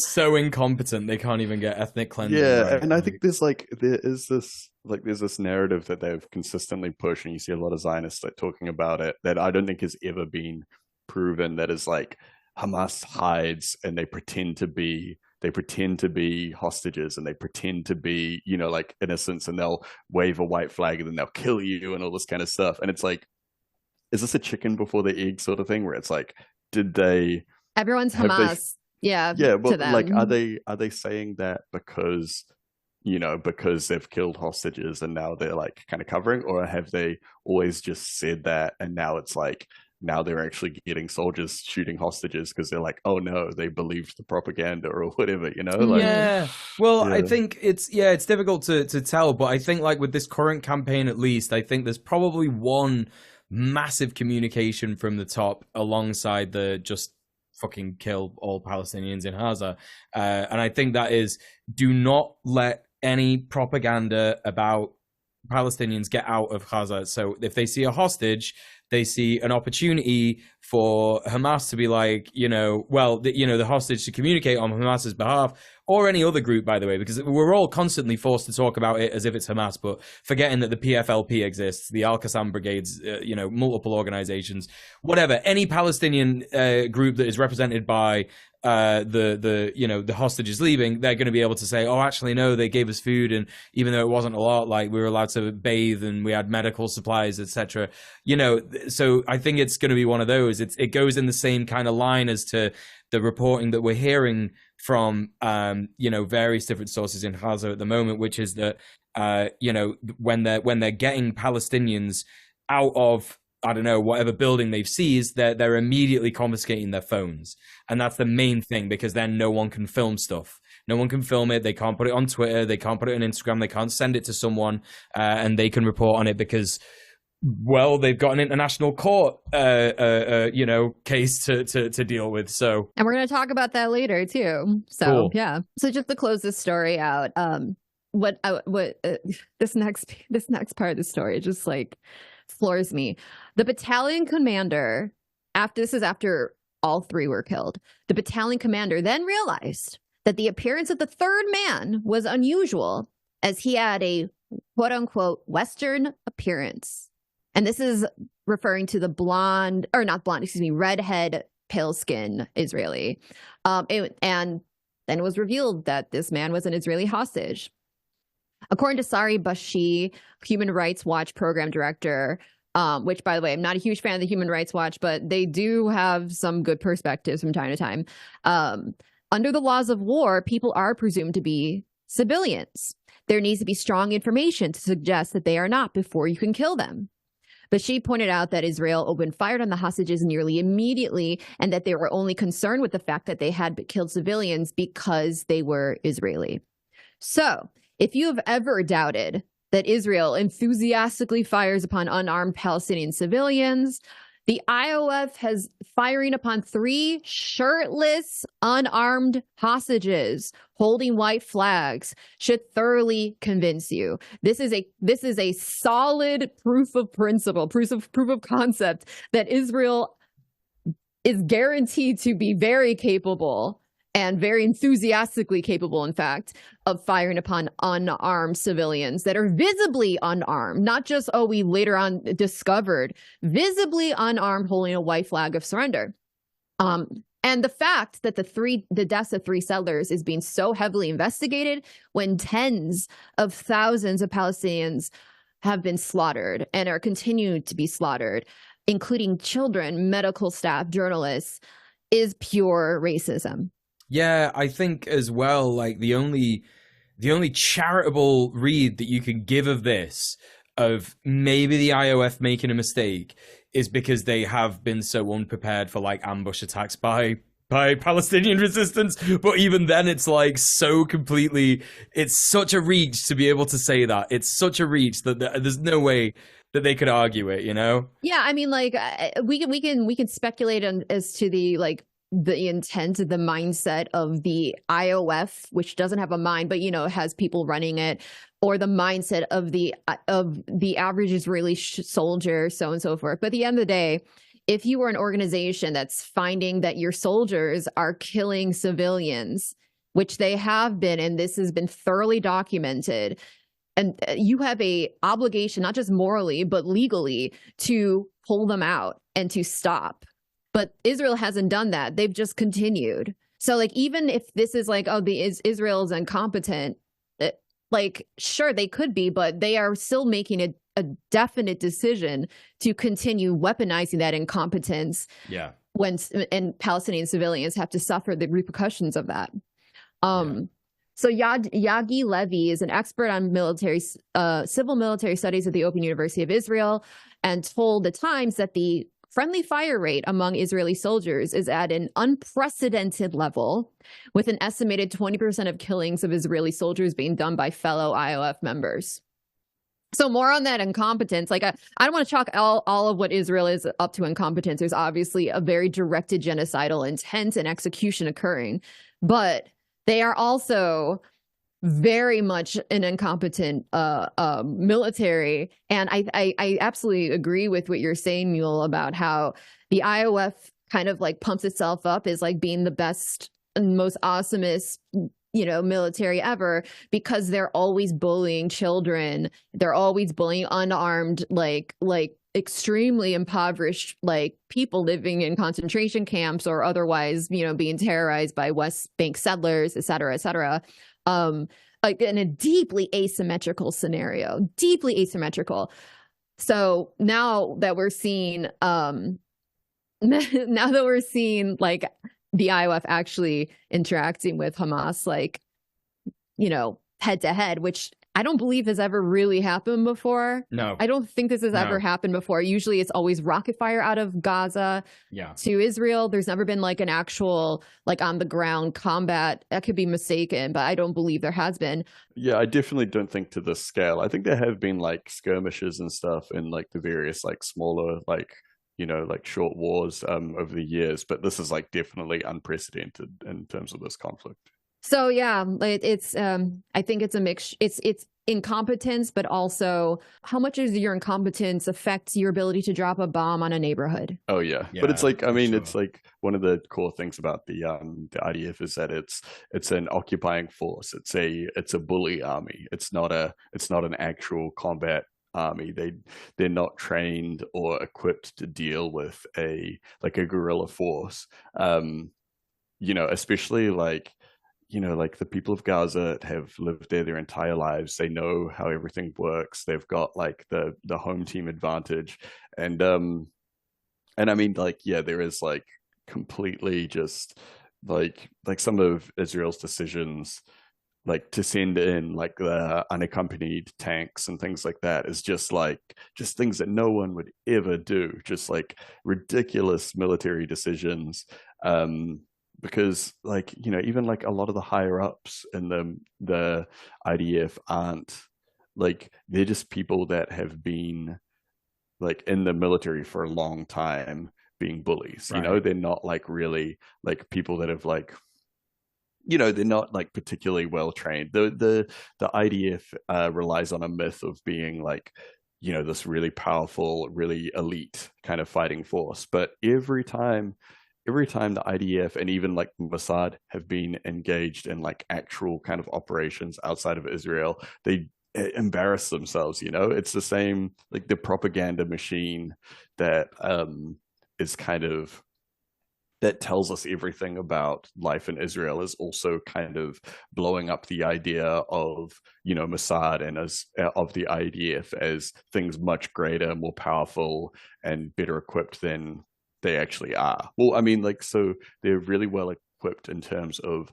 the quality and like the capabilities of their weapons and equipment, but it's just not really useful for the kind of fight that they're in at the moment. It's very it's very smooth brain military tactics. Mm-hmm. But, also, that is compounded by the fact that the reports, and this is a report from the Jewish Institute of Jewish Institute for National Security Affairs. So this is like, I believe supports Israel. I might be wrong in that, but I'm fairly certain that this is the case.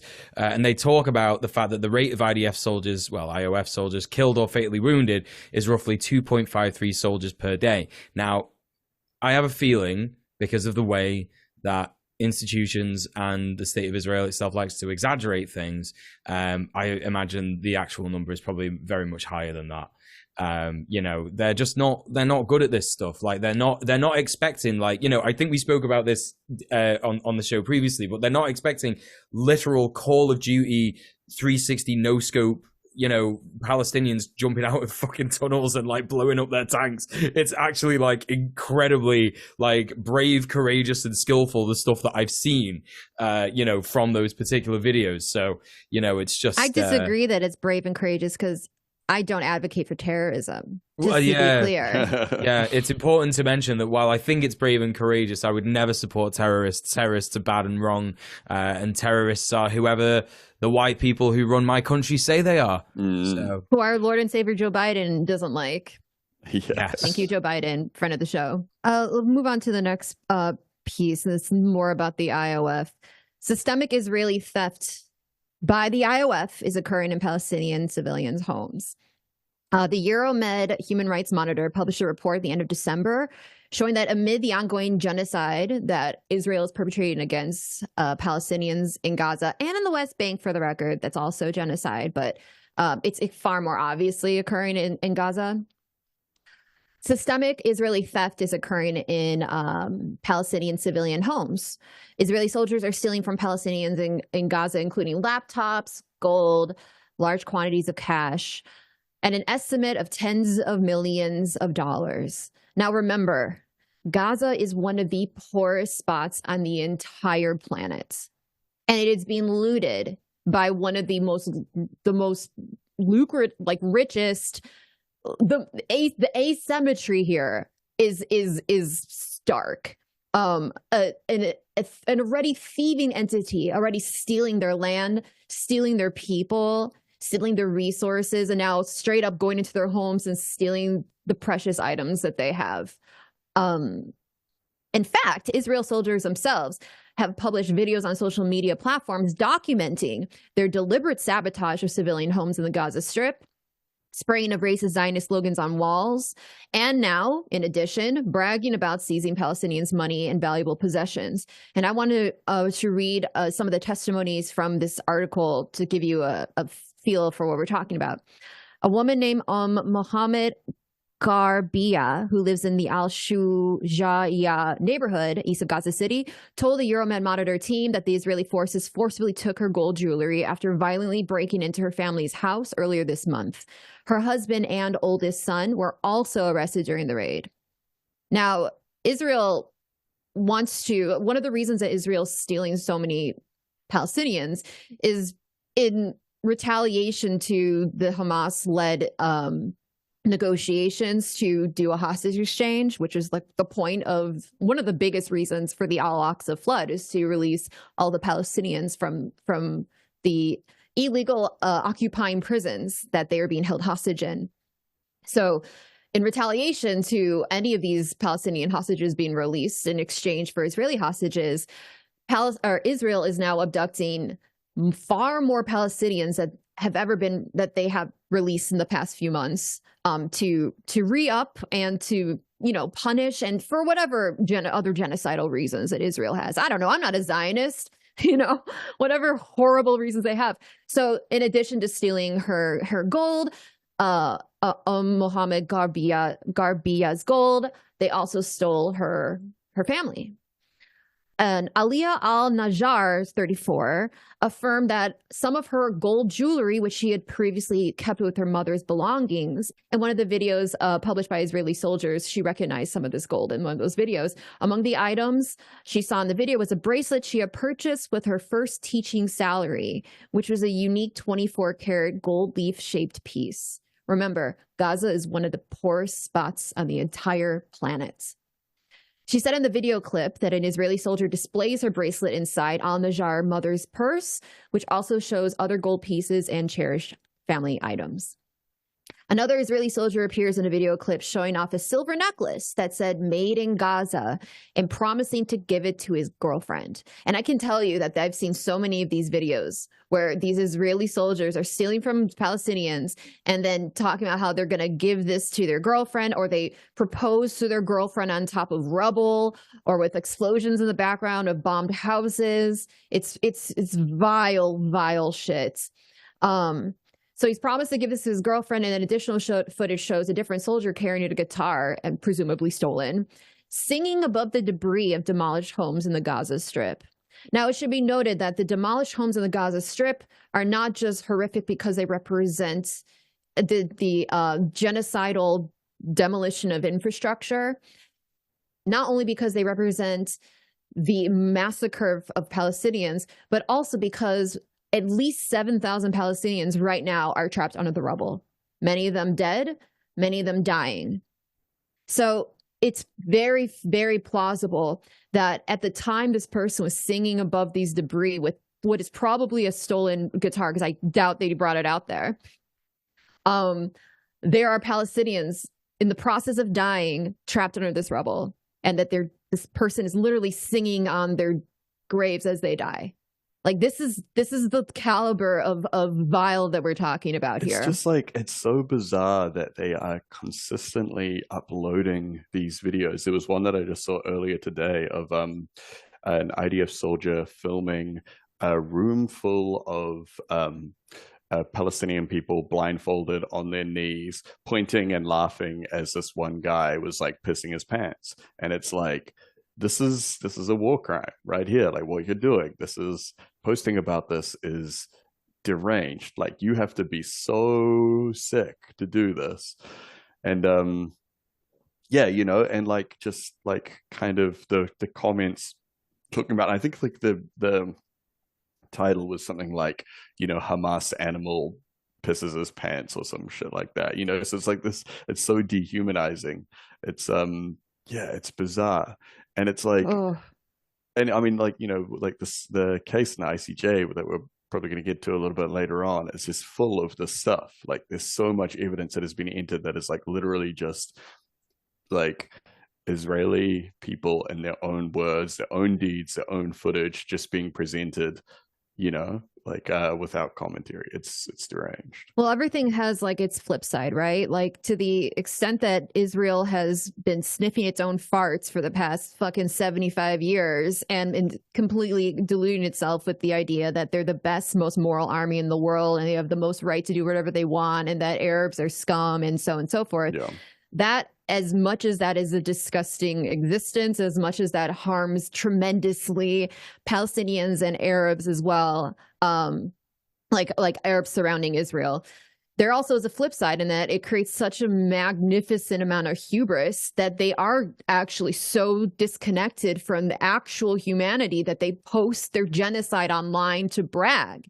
And that's what we'll talk about later. A lot of what the ICJ trial prompted by South Africa is actually taken advantage of, because they're so arrogant and so deluded and so full of themselves and completely disconnected from how the rest of humanity looks upon that as clearly genocidal, right? Yeah, it's wild then seeing, yeah, the Israeli defense for it as well was just like, so we'll get into that. We'll get into that. Yeah. So the next piece, I like to close off that last part about the theft with, this is clearly a genocide. Like, everything I've told you should very clearly point to it as a genocide. This is not a war. Hamas is not a military. Gaza is not a state. This is a genocide upon the Palestinian people, and a directed like execution of not only the people, but the infrastructure and any sort of possessions, accumulated tiny bit of wealth that any Palestinian might have. So there was an alleged Israeli drone strike in the suburb of Beirut, Lebanon, and it killed the top Hamas leader, Sheikh Saleh al-Aruri, and 3 others. This will undoubtedly provoke a strong reaction from Hezbollah, which is a group from Lebanon. This means major escalation. If you have been paying attention to Israel's bombardment of Gaza, you know that Israel hasn't really earned any significant military wins in Gaza, like we were discussing earlier. They haven't learned any significant wins against the Palestinian resistance. They're just demolishing entire neighborhoods. They're murdering families. They're extincting certain families. In fact, like so many family trees have been completely wiped off the civil registry. They've been staking their Israeli flags in demolished blocks, but they actually haven't incurred many significant military wins against the Palestinian resistance. So many believe that this drone strike, which Israel, I think, denies, but I think we can all bet is Israel's attempt to overcompensating attempt to try to save face and get something out of this, right? To win something over Hamas. So note that this drone strike against Sheikh Saleh al-Aruri is significant for a couple reasons. One, for the past few months during the entire, war on Gaza that Israel has initiated, Hezbollah has been firing upon southern Lebanon has been firing upon northern occupied Palestine, aka Israel, because Israel has been firing at them, and also Hezbollah has been retaliating against the IOF because the IOF is massacring Palestinians. So there has been fire between southern Lebanon, where Hezbollah is firing into occupied Palestine, and also back and forth there. But there has never been any firing into the heart of Lebanon. And so with this drone strike, alleged Israel has fired not only into central Lebanon, but the capital of Lebanon. So this is a major escalation, both geographically and also symbolically. Also know that let's dig into it a little bit of who Saleh al-Aruri is. Saleh al-Aruri is a senior Hamas official and was a key figure in the coordination of the resistance axis. Now, the resistance axis, which I think we've probably talked about it before, it's a pretty important kind of coalition. It's an informal coalition led by Iran, and it includes basically it's a coalition of groups and states that are anti-West, anti-Israel. It includes Syria, it includes Hezbollah and Lebanon, and includes a multitude of Palestinian resistance groups, including Hamas. So Saleh al-Aruri kind of was a key figure in coordinating all that. And so as a result, he became close with Iran's Quds Force commanders, including Qasem Soleimani, which we'll talk about in a second. So there are some people that believe that because of the trail of assassinations that have been occurring, that there are some people that are on the hit list next. So keep an eye out if Saeed Azadi ends up dead in the next few weeks, because that is more confirmation for this particular trend.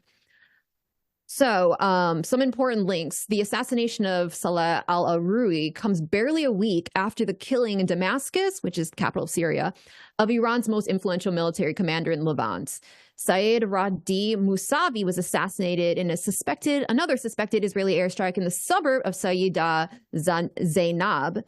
Informed observers view the killing of Mousavi as on par with the U.S. killing of former Quds Force commander Qasem Soleimani and Israel's targeting of late Hezbollah military chief Imad Mouhniyeh. So al-Aruri was killed on the eve. This is a lot of information. I apologize, but try to bear with me. Al-Aruri was killed on the eve of the 4th anniversary of Qasem Soleimani's assassination by the U.S. So just a quick reminder, Qasem Soleimani was an extremely popular guy in Iran, was a top general in Iran. Some consider him the second most popular man in all of Iran. And Trump ordered his assassination 4 years ago, almost exactly 4 years ago, in fact. So on the eve of the 4th anniversary of Qasem Soleimani, who was friends with Saleh al-Aruri, al-Aruri was killed by what appears to be an Israeli attack. And then the very next day, was Qasem Soleimani's memorial, 4-year memorial. And then there was 2 terrorist attacks in Iran that killed a ton of civilians and wounded a lot more. So like more than, I don't know what the number is right now, but I believe the last I checked was like more than 91 were Iranian civilians were killed, 173 wounded. And these are coordinated terror attacks commemorating Qasem Soleimani. These were 2 explosions that took place in different roads leading up to the cemetery, 10 minutes apart. Now, Palestinian resistance groups, many of them came out and said that these attacks bear the fingerprints of Zionists.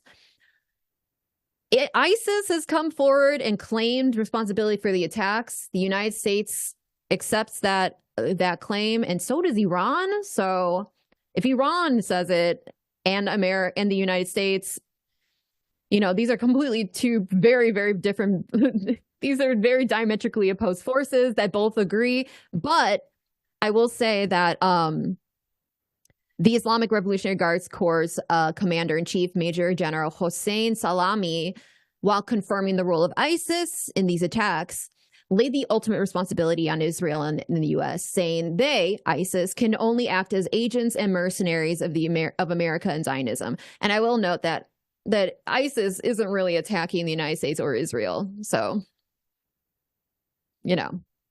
Yeah. I don't know if any of you have any comments on that, but we can move on to the next story. But it's really important to take note of like these like grotesque assassinations that are occurring, infringing upon the sovereignty of these states that should not be infringed upon by these arrogant ass forces that think they can do whatever they want, you know, to brown people effectively. Just basically operating with full kind of impunity. Yeah, because like they've always done that, right? Or they just you know, goad another group into doing it, that then they can point and be like, it wasn't us, it was them, which is a very, very tried and true Western tradition. It's just like more and more evidence compounding the fact that Israel can, if they want to, target specific individuals that they associate with Hamas, right? It's legitimately like more proof that if they wanted to, they could target a guy or a group of guys rather than just like, oh, we had to bomb that hospital because Hamas was underneath it. Yeah, like, absolutely. Yeah, these are surgical attacks like inside suburbs that are doing targeted killings. So yeah, they absolutely do have the capacity to have some sort of level of restraints. But, you know, so yeah, this is also another piece to like the further escalating and in heightening tensions between the West and the axis of resistance, including Hezbollah, including Iran. So, you know, we'll see what happens.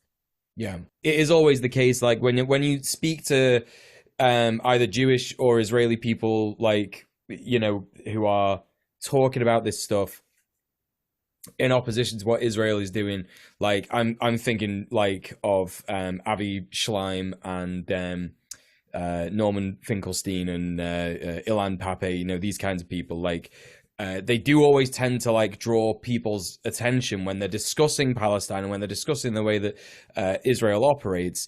You know, a lot of people, a lot of scholars are always like pointing out the fact that Israel is actually constantly taunting other regions. They're constantly, you know, going for other countries and going like, are we going to go to war with Iran next? Are we going to go to war with Lebanon next? You know, who are we next going to go to war with?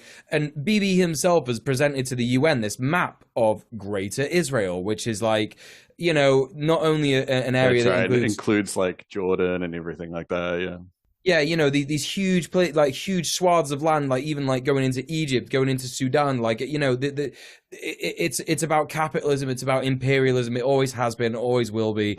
You know, so it's just something, again, like more and more evidence. If you're not already convinced, if you're watching our show and you're not convinced, I don't know, you must be new here. I don't know, but like, you know, this is just more and more evidence that they're just not, you know, actually doing the thing that they say they're doing. You know, they're consistently trying to start more wars with nations that they just don't like. It is amazing to because I run a mute list on Blue Sky for Zionists. It's called like Zionist Scum. And so I'm always like looking into Zionist timelines and like liberal timelines, which Zionists, let's face it, and trying to, you know, figure out, should this person be added or not? And then also just kind of seeing patterns. You end up seeing patterns, if you look at that much filth. And like one of the patterns I've seen is people that just seem to like always, they just seem to magically just forget everything that Israel has done that to provoke all of this. Their memory starts at like October 7th and then magically also just fails through even after October 7th. But their memory also can't include all of these provocations. Like it's not just in Palestine, it's also outside of Palestine in other Arab countries. And like they're like, why do all these Arab countries just hate Jewish people? They're always attacking Israel. I'm like, motherfucker, they just in the capital of Lebanon assassinated, like in a suburb of Lebanon, are just like drone striking people. Like, are you serious right now? Really? Yeah. Like how are you not? Like, just, you have to understand, this isn't just like, oh, woe is me, I'm just a small bean just getting attacked by these evil Arabs or whatever. Like, this is not at all what's happening. And it happens all over the world. Like, there's been a couple times that Mossad agents have been caught in New Zealand just doing stuff that is like just really weird, you know? Like, there was, I think there was like 2 of them that got killed in the Christchurch earthquake, and then a Mossad team were found sneaking into the restricted zone after the earthquake to recover the bodies of these people that had died. But they had like, it was like a duffel bag full of like passports, and it was like stolen New Zealand passports and stuff like that, and they were totally unauthorized to be there. The New Zealand SAS found them in there and like, you know, basically kind of like arrested them and confronted them. And then our prime minister at the time, John Key, went, oh, actually it's fine, guys, and just let them go. It's like something very weird was happening there, right? Like, why do they have a bunch of passports of people that died in the earthquake and stuff? It was just weird stuff like that, right? Like what's going on here? I saw an ex-Mossad agent, I can't remember what his name is for the life of me, who was talking about things that he witnessed in the USA, like because he was stationed in the US, and there was like an organization, and I don't want to say what it is because I can't remember what it is, but it's got a definitively Hebrew name. I know that much. And they would basically report an individual who was getting, as he puts it, too loud to this particular organization. They're getting too loud about Palestine, and they would report him to this org, and then they would go to all the papers, have a bunch of stuff. And that org was the ADL. No, it wasn't the ADL. It was a similar one though, and joke, because really. What they did, because what they did was exactly the same as the ADL, and they would like, you know, tell the newspapers, oh, this person's being anti-Semitic, so you know, and they would do everything to basically like get that person arrested, so they could run a news story about it and be like, terrorist, anti-Semitic Nazi says XYZ about Jewish people, but really what they were doing was they were talking about Israel and stuff. Ex-Mossad agents have like so many stories, like especially if they like literally got to like the point where they were like, I can't torture people anymore, like I just can't do it. Like, of course they've done horrible things, but like, you know, talking about this stuff afterwards is actually extremely valuable, because they're the kind of people who say some of the worst shit. They say, look, we did this stuff and it's completely fucked. But yeah, very interesting. So let's move on to the next piece on Palestine. The Biden administration continues its unrestricted funding of the Israeli war, including sidestepping Congress twice in December. So recall, this is not going to be a long story, this part, because it's just recall that the liberal excuse for Biden's enabling of Israel and for Biden's inaction in stopping further bloodshed is because his hands are tied. You know, he has to follow the law. He's not a tyrant, not like Trump, not like the Orange Man. He has to follow procedure, right? That's why we love him. He needs to go through the proper channels. We liberals love proper channels, except I guess when it comes to killing brown people, because Biden just willy-nilly will just sidestep the law in order to provide more funding to Israel, and also to provide a no strings attached, like you don't have to explain yourself, access to American weapons. Which also leads me to the next story. Even more sidestepping, without congressional approval, breaching the U.S. Constitution, Biden executes 16 strikes on Yemeni territory, including the capital of Yemen, in retaliation against the Houthis prohibiting shipping through the Red Sea, because the Houthis are engaging in strategic opposition against Israel's war on Gaza. It should be noted that the Houthis have killed a total of 0 people in their attacks against shipping transit, and instead have simply forced transit that would normally arrive through the Red Sea to divert all the way around Africa. Like, so I wish I had a map. Red Sea? Yeah. No. Wait. So all the way down around like. Wait, which way is this? Yeah, all the way down around. So they have to it's a huge diversion. It's like a massive diversion. Now they have to go all the way around an entire continent instead of just going up the Red Sea. And this has around the Cape of Good Hope. And this has severely delayed the shipping times of these companies and is bleeding them of money.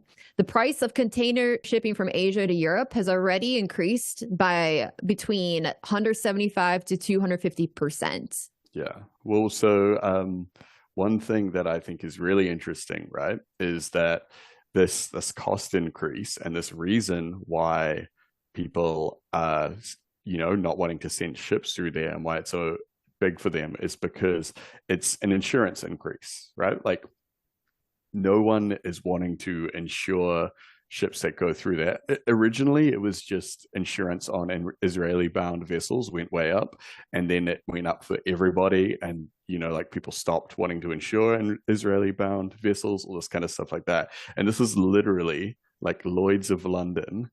The reason that a large part of the reason why these strikes happen. And this isn't the first time that international conflict, like a big war, has happened because of these big finance groups, particularly Lloyd's of London. Like, this goes back to the East Indian Trading Company and everything like that, where it's all about shipping, insurance rates, finance, all this kind of stuff. And it's the real thing is, it's that's what is really affecting them the most, right? Because it's interfering with capital, and it's that's the real that's the pain that the empire feels, right? Which I think is really interesting. And also kind of goes back to what we're talking about, how it's there's all this kind of idea about ideals and religion and all this kind of stuff like that, and freedom and liberty and all this kind of stuff. And it's just money. It's just vast swaths of resources and capital and, interest rates and things like that. Yeah. So, which is why what the Houthis are doing is very smart. It's so effective. It's very effective. I should note that the Houthis have said that they're only targeting ships linked to Israel, and not with the aim of seizing or sinking them, but rather with the aim of changing their course to increase the cost to Israel as a pressure card to stop its aggression and to allow food, medicine, and fuel to enter Gaza. These are their actual words. Well, and we have to bomb them for that, obviously. Right. That's the appropriate response. Even what they're saying, they're pirates and all this kind of stuff. It's no, they're allowed to enforce the borders of their territory at sea, just like anyone else's, just like New Zealand does when when whaling ships come down into our territory, everything like that, you're allowed to say no. But brown people can't have things. That's not for them. Would you say they have the right to defend themselves? Yeah, exactly, right. But, and it's absolutely wild that it's people are getting away with the piracy thing, and even then it's pirates are cool. Yeah, what the hell? What are you doing? You just handed them that. If you're trying to make them look less cool, you're not doing it. Dude, stop it. Or do you keep doing it? I don't give a fuck. Whatever. This is they desperately want to invoke the idea of Somali pirates. Because they've already been dehumanized in what was that film where they take over the ship with Tom Hanks? Captain whatever. Also, Somalians are black, and this crowd is associating anything bad associated with, like, what's the most racialized group they can think of? Oh, black people from Somalia. Yeah, absolutely. And like the Somalian pirate thing is super interesting as well. We might even actually, that could be a good thing to cover in a separate episode on stream.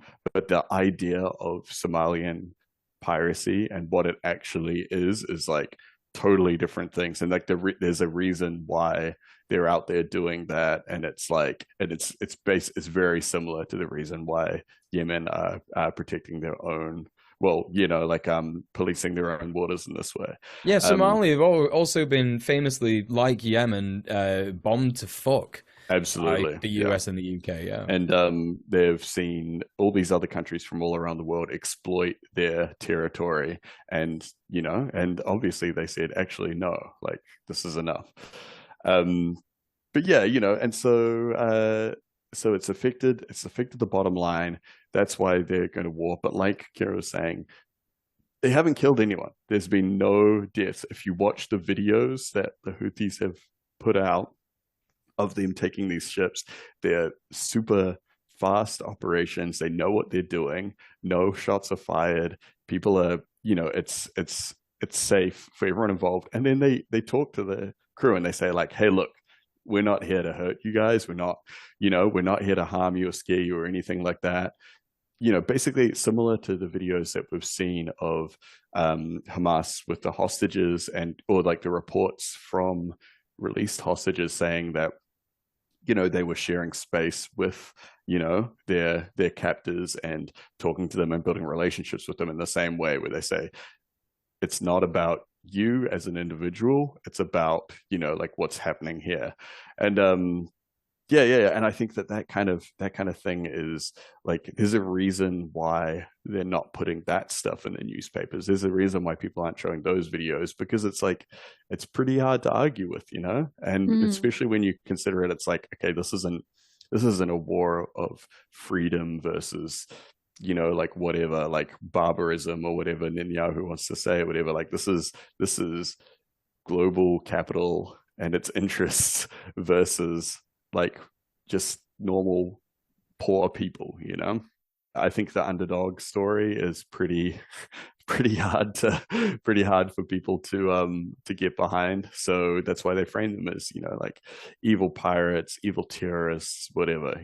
So I just want to say a few more things about this particular route. So the Red Sea shipping line through the Suez Canal is the shortest, cheapest, and most effective way to connect Asia and Africa to Europe from the Mediterranean. Every company that uses this route has been directly affected by these Houthi attacks. And here's the thing, because of the way that the supply chain works, even small delays have the ability to mess it all up.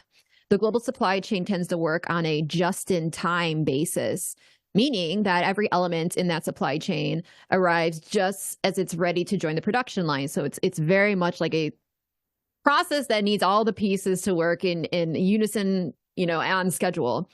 Any delay will affect every link in the manufacturing chain, leading to delays and massive costs. So don't be surprised if your prices of your products increase. It'd be very interesting to see. I mean, it would suck, but like, I think some things are a little more important, right? The fact that it's amazing. It's incredible, let me tell you, to see all the liberals who have clearly shown that they find the contents of a shipping container more valuable than Palestinian lives. It's disgusting and astounding, but at the end of the day, I don't think anyone's surprised. It's just horrifying to see. Are there Easter eggs in those shipping containers?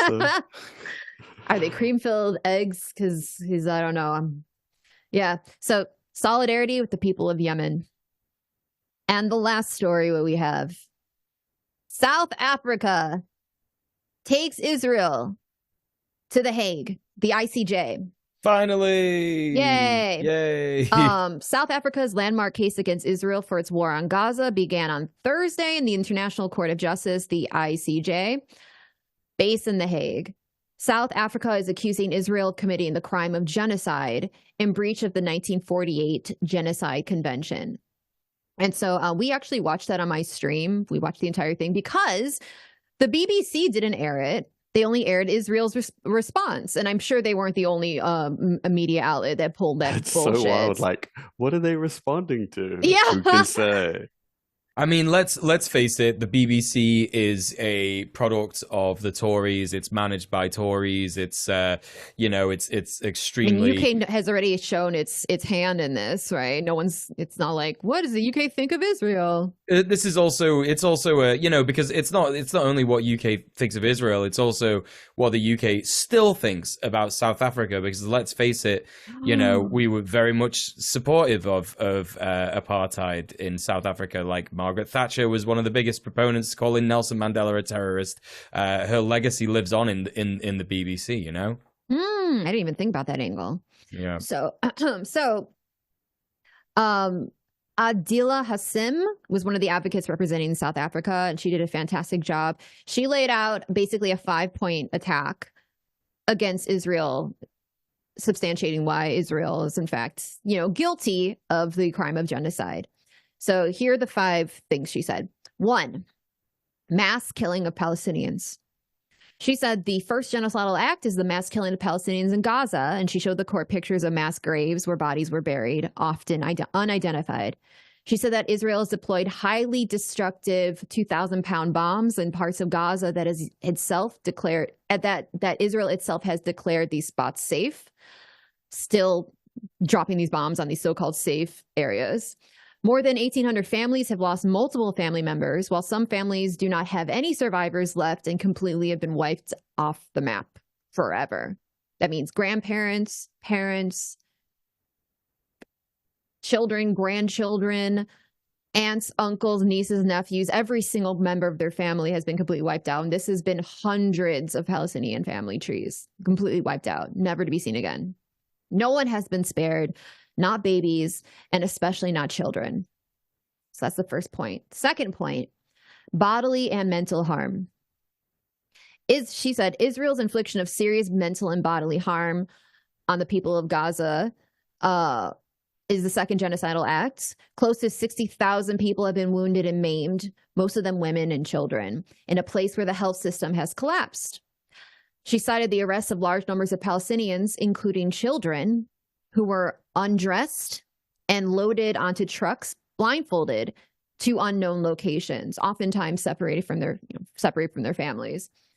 The suffering of the Palestinian people, physical and mental, is undeniable, she said. If you've seen any of these images, they're horrendous. It's ISIS shit. It's straight up fucking ISIS shit, what they're doing. I could go on, but I do want to get through this list. But it's really hard to watch, especially when it's children being stripped and then blindfolded, and then who knows what happens to them. And we know, by the way, that Israel has raped so many Palestinians and continues to do so. There's right now, like a huge history of this going back like decades and decades of and it's like even like sexual abuse from Israel to Palestinians, and even within the IDF, within their own ranks, it's wild. And it's there's something I want to mention, which is like I actually have inferred it on a past stream, sort of with the caveat of like, no, I'm not going to talk about this because it's low-hanging fruit, but Israel has a huge child sex abuse problem. Absolutely fucking like outrageously so. You know why they do? Well, I don't know why. I'll tell you why. I'm sure you can tell us, but it's There's a very obvious like materialist reason for this. Yeah, well, a lot of it is they bring like people who are either Jewish or have converted to Judaism, who have done sexual assault, like child sexual assault in the US, to literally escape their crimes, and then they come, and then it obviously just happens in Israel as well. But go on, yeah, I'm all ears. Because they are Jewish, and so they basically have supremacy regardless of what they've done. The right to return, regardless. Yeah, the right, quote unquote, whatever they call it, right to return. But let's face it.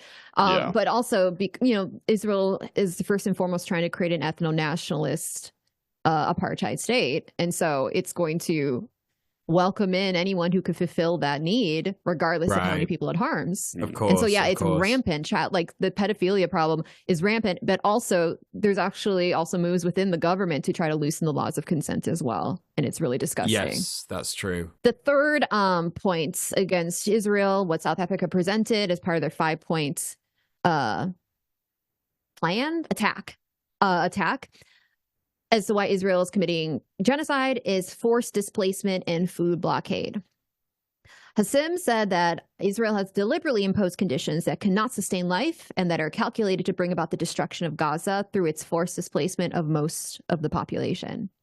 Hassim said thousands of families have been displaced multiple times. And by the way, I've seen videos of children having to be displaced yet again, just sobbing as they're trying to like carry what they can. And it's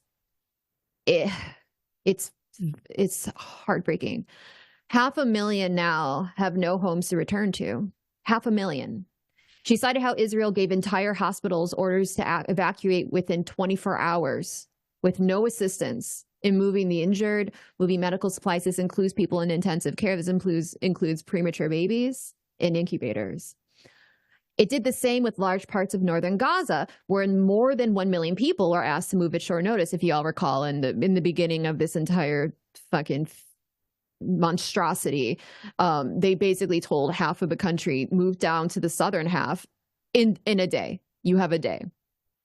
Hassim said that the order itself was genocidal. Regardless of what happened, the order itself was genocidal.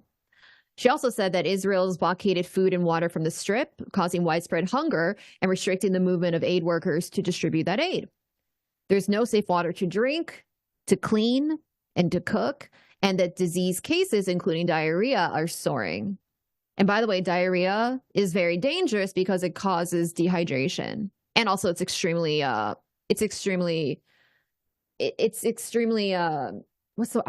epidemiologist. I can't think of the word. It spreads very easily, transmissible. It's very transmissible because of the nature of like how diarrhea is. It's just, trust me, take my word for it, okay? It can transmit very well, very effectively. So you have a population that is chronically dehydrated, both from a lack of fluids, but also because they're expelling fluids at a rate that their body shouldn't. And not to say, who knows about how their body is coping with injuries, with all the adrenaline, stress, et cetera, et cetera. So more Palestinians may die from hunger and disease compared to like the actual attacks by Israel. Like we could see more Palestinians die from that than actual bombs. Yet the siege continues. Point 4. This is why Israel is committing genocide. Destruction of the healthcare system. Israel's assault on Gaza's healthcare system renders life there unsustainable. Gaza's healthcare was already crippled by years of attack by Israel, she said, and now it is simply unable to cope with the sheer number of injured people who need life-saving treatment. And everyone here knows that Israel has been targeting hospitals, and not just hospitals in Gaza, by the way. They also target hospitals in the West Bank. Like the IOF will either attack them or they will just park their truck in front of the driveway so no one can get in or out. They've also been attacking healthcare centers in southern Lebanon. So this is very on brand for them, unfortunately, but it's genocide as well. And the last reason that she gave as to why Israel is in fact committing genocide against Palestinians is Israel's preventing Palestinian births. Israel is blocking life-saving treatment needed to deliver babies. This, she added, amounts to preventing births in Gaza, and this is an act of genocide. And by the way, I believe she cited like 180 women a day are giving birth in Gaza, and are like, so many of these women require medical care because of complications, and they just don't have access to it. Not to mention giving birth in filth, giving birth in famine, and no fluids available, bombs overhead. Like, there's so many babies that are days old that are being killed, and this is not a situation that is conducive to children living beyond day one or their mothers surviving the labor. Hassim also cited Reem al-Salem, which is a UN special rapporteur on violence against women and girls, who had earlier warned that the, quote, reproductive violence inflicted by Israel on Palestinian women, newborn babies, infants, and children could be qualified as acts of genocide, end quote. Now, I didn't watch the Israel response. I heard about it. I heard it's horrific. I heard it's painful to watch. And that they just try to blame Hamas over and over and over again, which doesn't have anything to do with Hamas. It doesn't matter if Hamas is actually committing a genocide, which they are absolutely not. But let's pretend. Let's go there. Let's just be as obnoxious as we can be. Hamas is committing genocide, which is not even remotely what's happening. Does that justify also a genocide being there's no justification. So even if you want to take the most cartoonishly outlandish reality that Israel's trying desperately to pitch, it still doesn't justify genocide. In fact, over and over and over again, South Africa tested, there is no justification for genocide. It is an unconditional wrong, period. Well, yeah, there's some interesting things. Like, it's wild how every so both kind of groups had prepared their arguments, whatever, right? Then South Africa went first, and then Israel went the next day, and everything that Israel had said had basically already been unpacked by the South African team the day before. So it was like pretty futile, and it's like, that's why it sucks that no one really reported on what South Africa was saying. Well, not the big media outlets anyway. Like, they were bringing out things like, that one of their first main things was the right to self-defense. They were saying, like, we have a right to defend ourselves, all this kind of stuff like that. But South Africa actually spent a lot of time talking about how under international law, there is, like, you can't claim self-defense against an area that you're occupying, because you're the aggressor in that situation. You're already applying violence to this place, so their acts could be self-defense, but yours are not, right? And just stuff like they were saying, like, they were like writing off, like, there was so many footage and like accounts that South Africa had of high-ranking Israeli officials talking about, basically giving a genocidal intent. So things where they were saying, like, we are going to kill them all, we're going to, erase them, we're going to destroy Gaza, all that kind of stuff. And they were kind of just like, you can't just take some random screenshots and pretend that that is reflective of the state or whatever. Whereas, like, South Africa had already kind of pointed out that this is, these are high-ranking officials. They are all consistent with each other, like all of this kind of stuff, So it's kind of like, yeah, it is like the Israeli defense was a mess. Like, it was just like it wasn't consistent. It wasn't well thought out. They hadn't anticipated any of the things, like, they hadn't meaningfully anticipated and kind of like defended themselves against any of these arguments or anything. It was totally just like it was like flailing, right? Like, it was like them just lashing out. Like, they kept bringing up like identity politics, saying that they were a victim of identity politics and things like that. It's like, are you? They're like the final boss of liberalism, honestly.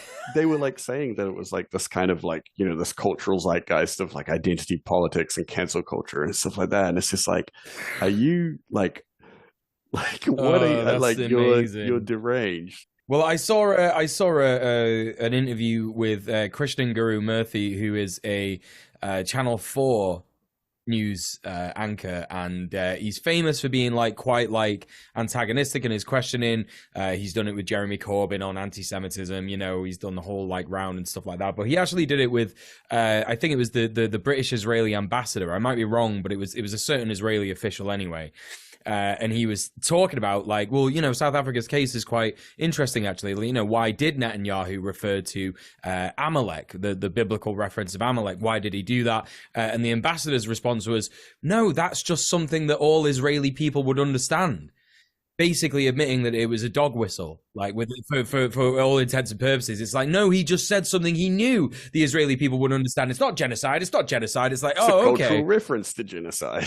Yeah. And that, Krishna Gurumurthy, for his faults, he was, pressing him on this. He's saying, no, but the reference is about genocide. It's about committing a genocide.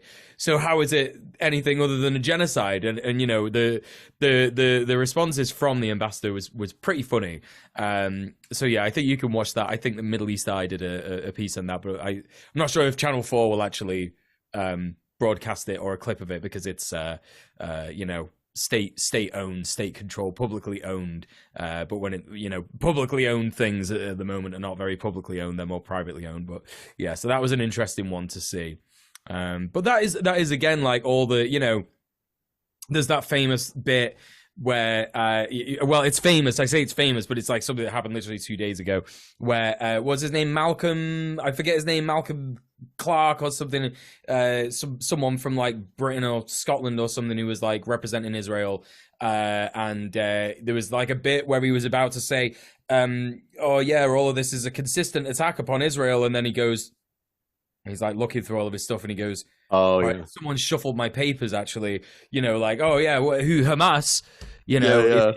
I saw a funny clip of that where it's like they see him like a couple, like, it's like 20 seconds earlier, and he's like shuffling his papers, and then it's like 20 seconds later. Didn't he start coughing or something weird, like hit a coughing fit, and people were like, "What the hell's going on?" Yeah, he wasn't doing well. He wasn't. So yeah. I heard, and I can't substantiate this with anything because I just haven't looked into it. It's probably true though. I heard that Germany is going to pick up the baton now because of how badly the fucking Israeli lawyer flailed, that now Germany, because they fucking love genocide so much, I guess, is going to show up and try to be the new lawyer, I guess, buddies. Or at least assist in some way, which amazing. Fuck Germany, Jesus Christ. Germany decided to step into the court and be like, yeah, we're on this. Like they're basically arguing back against the case that South Africa have made themselves. But it's wild. Germany obviously have a history and am I not right in thinking that the International Court of Justice and the Genocide Act was created because of something that Germany did? I might be wrong. Which they haven't, but they have yet to actually reckon with. Germany has yet to truly reckon with their past. There is like a weird kind of like internalized like thing, like in German ideology, like I guess like kind of like state ideology around this, like the kind of the way that they teach kids about it, the things that they say and all this kind of stuff is very strange. And I think we're probably going to see a lot of people really deeply analyzing that over the coming years, because the way that they have engaged with this whole thing is bizarre. It's important to also mention that like German people, like German leftists, German liberals, like I know there's definitely some base Germans out there. I know there are, I've seen them, I've spoke to them, but like overwhelmingly so, you get these quote unquote anti-fascist German organizations where they are pro-Zionist. And it's like, well, I question how good you are at identifying fascism, actually, if you think that Zionism is not fascism, well, I think it's like there are a lot of like more liberal Antifa groups that engage with fascism as if it is just interpersonal racism or things like that, like they'll be like, we're anti-fascist, don't say mean things about Jewish people or whatever like that. And it's like, yeah, okay, correct, don't say that, but like criticizing the state of Israel is not that, Can I just say it's super cringe to see like anarchist aesthetics next to like Zionist like advocacy. I hate it. Like it gives the most like dad punk kind of like like, I'm the real badass, like, conservative punk type beat. It's just so bad. It's wild. But I think that that's going to be something that a lot of people are going to start analyzing a little bit closer in the future. I know some people already have, like like I know people that have done, like that gone to university and their whole thesis has been about like German, like post-war German response to kind of, like Israel and like all that kind of stuff. There's a lot of a lot of wild stuff going on there. So yeah, wild. Anyway, I was on Twitter for just a bit today, and it seems that what people are trying to do in order to discredit South Africa in some way is by saying that South Africa is genociding white people. Oh, yeah, I've seen a lot of this as well. Yeah. I've seen some wild things. Okay, can I say, this is one of my favorite Zionisms. It is a Zionism, it really is, yeah. Is we're not committing genocide, but everything that isn't genocide is genocide. Like, they're going around saying every group that is like upset and like opposed and even maybe taking action against Zionism is committing genocide. Yeah. But the actual genocide is not genocide. And so it creates this like incredible moment where they cannot explain themselves for the life of them. They just start like, they just keep barking out things to try to like, be like, I don't engage with trolls.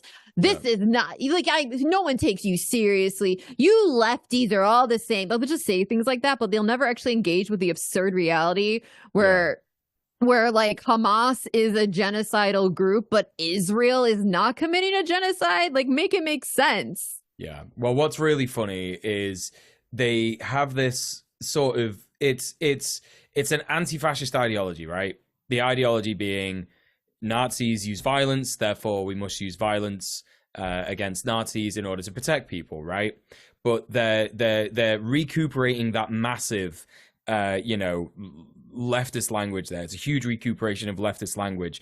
But what's really funny, I think, to me about that whole situation is that the kind of people who would attack anti-fascists for wanting to protect people with violence, against fascists, they are sticking up for Israel, doing the same thing, apparently, which in their mind should make them just as bad as fascists. But of course, it depends, doesn't it? That kind of absurd argument just depends on who you're actually defending, and you can utilize it any way you want, actually, it turns out. Satire is dead. Ideology is the original sin. I just want to say for the record that I'm opposed to all violence and all the time. Okay. Even violent sports, I'm against them. Don't do that. No. How about you take up some golf? That's a nice sport. And also I would vote right now if you gave me a ballot. Right now. I would vote right in front of you. I just don't have a ballot in front of me. So voting against the violence party. Yeah, I'm against the violence party of violence. If I had money, I would donate it to the Democrats. That's how I would sign that petition so hard. Yeah, that's my whole Gaza, Palestine bit, by the way. So, yeah. The end. Well, so we were talking earlier before the stream about what our goals, our activism, or that kind of political goals for this year might be. Yeah, I kind of like very haphazardly at the very late stage in the game today suggested that this would be a good thing to sort of cap off the stream and talk about, but I essentially wanted this to be like a discussion about what we've learned from the last year and how we intend to use the things that we've learned from last year going forward this year. Because of course, progress is not a straight line. It's, very, has lots of peaks and troughs. And you can still be making a lot of progress, even very if you are in... Yeah, exactly. Why do there have to be two things? There can be more than two things. You can like more than one thing. I am bisexual Palestine, obviously. So, that's it. But no, as I was saying, in all seriousness, I think it's really important because, one thing, I mean, I'll start by, sort of anecdotally explaining my activism. One particular thing, for example, actually, that I think is very, really important to talk about is recognizing when you and your organization do not have the capacity or the resources to do the thing that you want to do. And we've experienced this, with transformative justice, particularly. It's very, very difficult.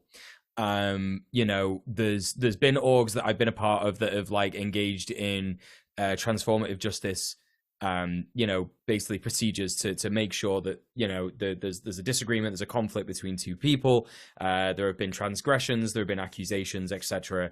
And because of the, you know, initial sort of like pervade evidence, the initial sort of like lack of evidence per se, it's been very difficult for people to make a decision. And even if we were going to make a decision, we wouldn't want to like punish anyone. And something that I've particularly found out as a result of this, like going down a road where actually you don't want to like expel someone from an organization because of their behavior, you don't want to get rid of someone because of you know, you don't want to make a judgment on anything, because, you know, we're trying to live by our own values, right? We're trying to like do our own thing. And the sad reality of that is that when people hurt people, it seems to be more often than not because they're enabled to by the society that we live in. And that either means that they've been hurt so much by society that they want to hurt others because they think that that's the only way they can get revenge for what's happened to them in their life. Or conversely, they are, you know, they win the lottery being born white, and, you know, therefore they're hurting people. They, you know, society tells them that they can do that. And that's that kind of thing, you know?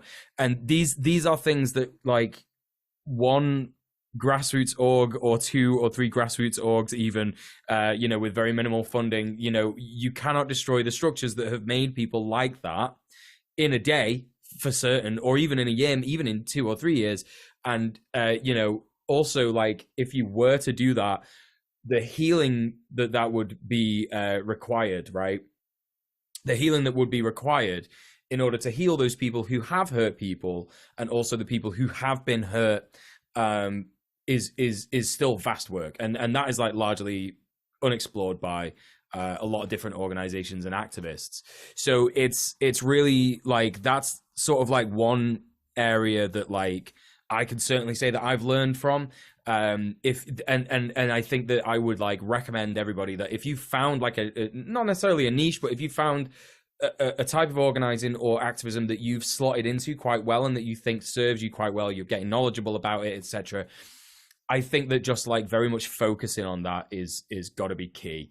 I think that, like, it's not necessarily getting distracted and being bad to try and do good things that you also believe in, but you have to really think about like what you're trying to do, and basically not running before you can walk, for want of a better expression. Like, you don't really want to, like, you know, try to do these big ideas if you're just like a small organization. Like, it's actually absurd just how relevant this is, even to like a small conflict with 2 people that has no basis in material reality, right? It's just like something where some people disagree, and in some cases you're just going to find that some people just don't like each other, and there's not really a lot that you can do about that. Like, you can mediate as much as possible, but really fundamentally, like, you know, if this kind of like relationship is impeding on the actual material work that you do as an organization,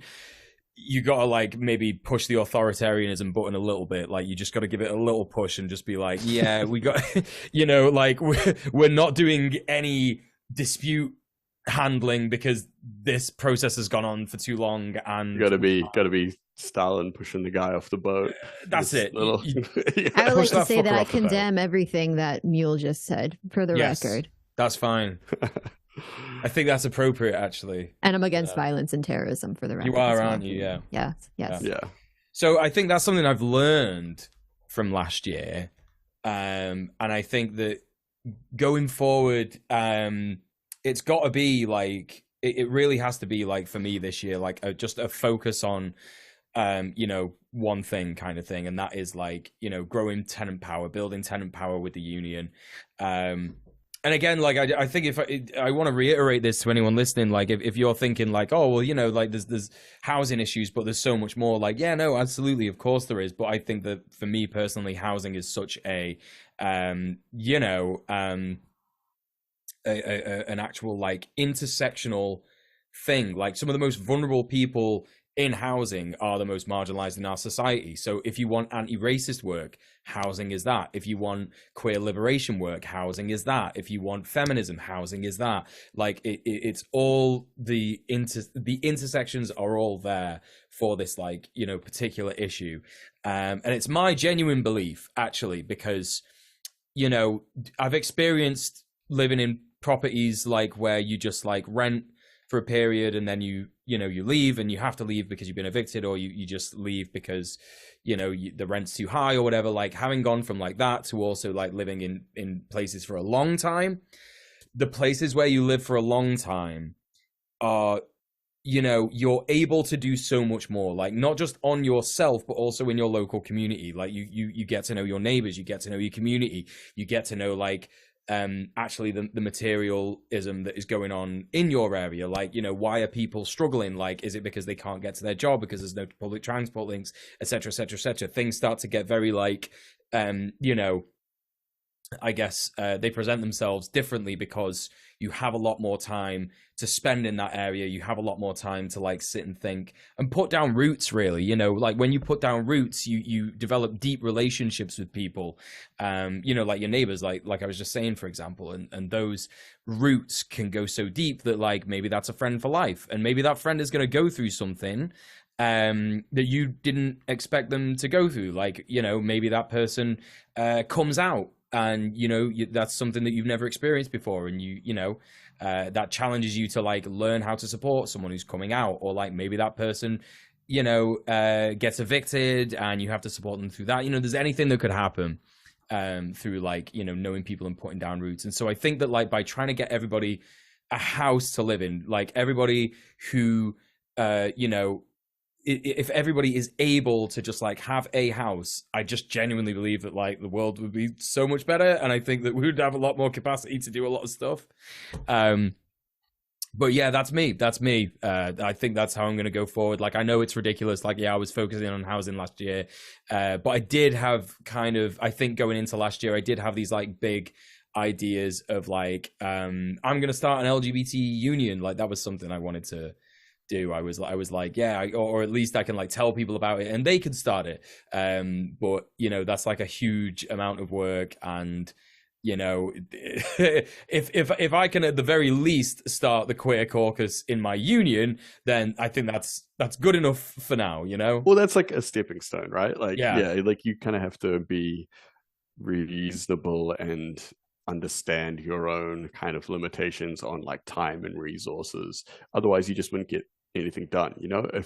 I think like we've talked a bit about it before, about with any kind of org or anything like that, if you're working with, you should have your eyes on like the far down the road. Like, you should be like, okay, the eventual goal of our organization is like, you know, like whether it's like housing reform, prison abolition, you know, like global revolution, whatever like that. It's like, you should have this long goal, but you have to set achievable goals to get there, right? Like, so if you set one of your goals too big, you're going to risk just not doing anything. Whereas like, if you're just taking these little steps at a time, you can, you know, you're going to, every step you take is something that you've done and something that you're moving closer to that goal. But yeah, if the goals are too big and insurmountable, then you don't end up taking the small steps either, you know. So yeah, I think that's a pretty good way of thinking about it. But yeah, gigantic, very epic and based answer, Mule. What about you, Kira? Have you got anything in mind for the year? I think you should start with a small goal of unmuting your microphone. Tim, that was absolutely the most cruel thing you've ever done, boy. Well, actually, you gave me a gift because I just achieved a goal in 2024. So hell yeah, just ticking them off already. Here we go. Yeah, here we go. Let's fucking do this. So I will unmute my mic like I just did. Also, tried to figure out how to move forward, given that Twitch has banned me for terrorism. I don't know why that's such a fun thing to say. Like it's like I don't want to be banned for terrorism, but it's an absurd sentence, and I just kind of, it's like it's a ridiculous. circus comes out of your mouth. Twitch banned me for terrorism. Grouping white men.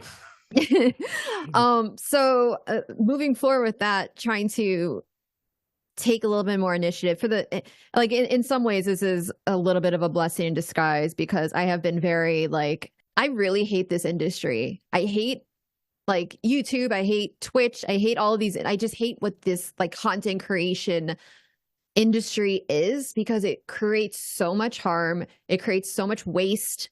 It's reacting to reactions and, like, soy face thumbnails, and everything is just upping itself with clickbait and all. It doesn't feel like it's producing anything for me. It feels like it just feels like a ridiculous Jenga forever of absurdity that is for profit, right? And so it's kind of, like, really upset me, but I am still in this industry because I believe in what I'm doing, and I believe in saying what I'm saying. And, you know, I've been fortunate enough to be able to make income from it and be able to pay my bills with it, thanks to my chat.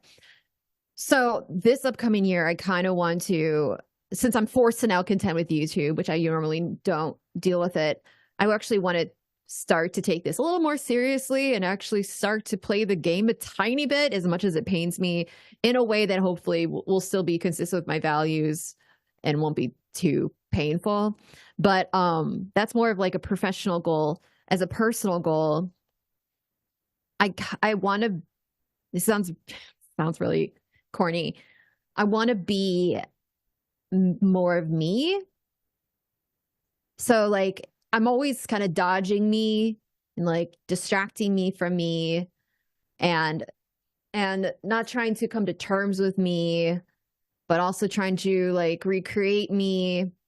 And a lot of me has been a recreation, because I have a shitty political, like, my history politically is I've contributed to a lot of bigotry and, you know, had some really shitty, like, centrist, scummy opinions and harm people, right? So a lot of these past few years has been me taking that very seriously in an effort to try to do better, and actually, instead of just, like, nullifying my harm that I've committed, actually try to be, like, a beacon for something good, and actually create something, you know, safe community, and be able to, you know, just do the little that I can in this world. But a lot of that has been, like, something that I've been doing out of shame, and is still an avoidance of me. And so this upcoming year, I kind of want to try to do things that are more of me. And I don't really know what that looks like yet. But I know that because I'm saying it, and because it's something that scares me, that it's something important for me to look into. So in any way that I can do that, that's my plan for 2024. And what about you, Tim? Yeah, I feel like my goals for this year, I feel like, especially towards the end of last year, I feel I started kind of like, because I do think for a while I kind of lost steam with because I've, like, historically done a lot of, like, artwork and things for different groups and causes and things for, like, you know, like, events and charities and things like that. And I feel like there was, like, a point where maybe my artwork and, like, that kind of side of me kind of got divorced from the political kind of stuff or whatever. And then I feel like last year, it's like late last year, it kind of started converging again. And I feel like that's definitely, like, something that I want to be, you know, because you want to, like, you know, we always talk about, like, everyone's got a job on the commune or something like that, you know. And I feel like I have this, like, as well as my, like, you know, like, platform that I have through you know, doing, like, the stuff on with Red Planet and, like, on Twitter and stuff like that. I also, like, you know, have been reasonably successful as, like, a tattooist and an artist and stuff like that. And I kind of want to, like, you know, like, I want to join, because even though like through my professional kind of like Instagram for my tattooing and art and stuff like that, I am like vocally political on there, but I'm not really like putting out so much like political artwork that I would say that is like very like confrontational or whatever. And I feel like I look at like artists. I'm not sure if anyone is familiar with like Michael DeForge, who's been an artist and like a comic book guy for like years, and he's always just like his politics permeate his artwork. Like it's all throughout there, and he's always doing stuff for various groups and community groups and this kind of stuff. And he's like also the guy on the front line getting arrested, you know, like that kind of stuff. And I feel like I really look up to him as an example of an artist that is actually about it, you know? And yeah, I really want to kind of figure out ways that I can not just use my, I guess, like artistic skills and ability, but also the platform that I have through that to kind of, you know, like, I guess, like push outward and that kind of stuff. So that's really my kind of what I'm thinking about for this year, is to really be, I guess, just, and I think that kind of ties into being a more authentic self as well. And I think that there is, being a commercial artist, you do often compartmentalize, like, or like shave off the sharp edges in order to further commodify yourself, because you got to pay bills, right? You know. But then I have realized that the more vocal I get, and the more, you know, like the people that I'm tattooing and all that kind of stuff are more like people that get it, you know, or like they agree with me and all this kind of stuff. And I've actually found that despite initial hesitations, it's probably even ended up like a net benefit for me in terms of like actually getting clients and stuff. Not that that's like what it's about, you know, but I would feel like anyone out there that is thinking about the same things, I think like you should just go ahead and do it, because you're probably wrong, and you'll probably end up being better off, even if you're just, you know, more happier with yourself for being more open about that stuff. So yeah, like Eli Valley, someone is saying in the chat, like he's another one who has just like always been about it and been very yeah, very open and very like, and I would say like aggressive politically as well, you know. Like I don't really see the point in kind of like going halfway, you know. Like you really kind of got to be making bold statements with, especially when it comes to art and stuff. So yes, that's where I'm at. That's awesome. So would this art be tattoos or other mediums? Well, I mean, like also, you know, like I do a lot of like stuff like poster design and illustration and things like that. But I really do want to actually like, and I mean, I guess like a lot of my tattooing is political in a way, especially like, you know, any of like the kind of, I guess like I do a lot of, aside from like actual traditional Maori tattooing, I do stuff that is like, I guess like decolonial in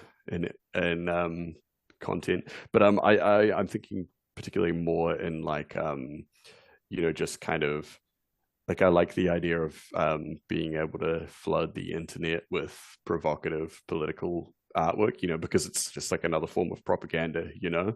And I think that the more people that are doing that, the better. Like not just pictures, you know, like pictures that are saying something, and that there is like, you know, and I don't mean just like saying something in a way like, oh, this makes me feel happy or sad. Not that there's anything wrong with like vibes kind of based thing, but it's like artwork with an intention to, like propaganda to, you know.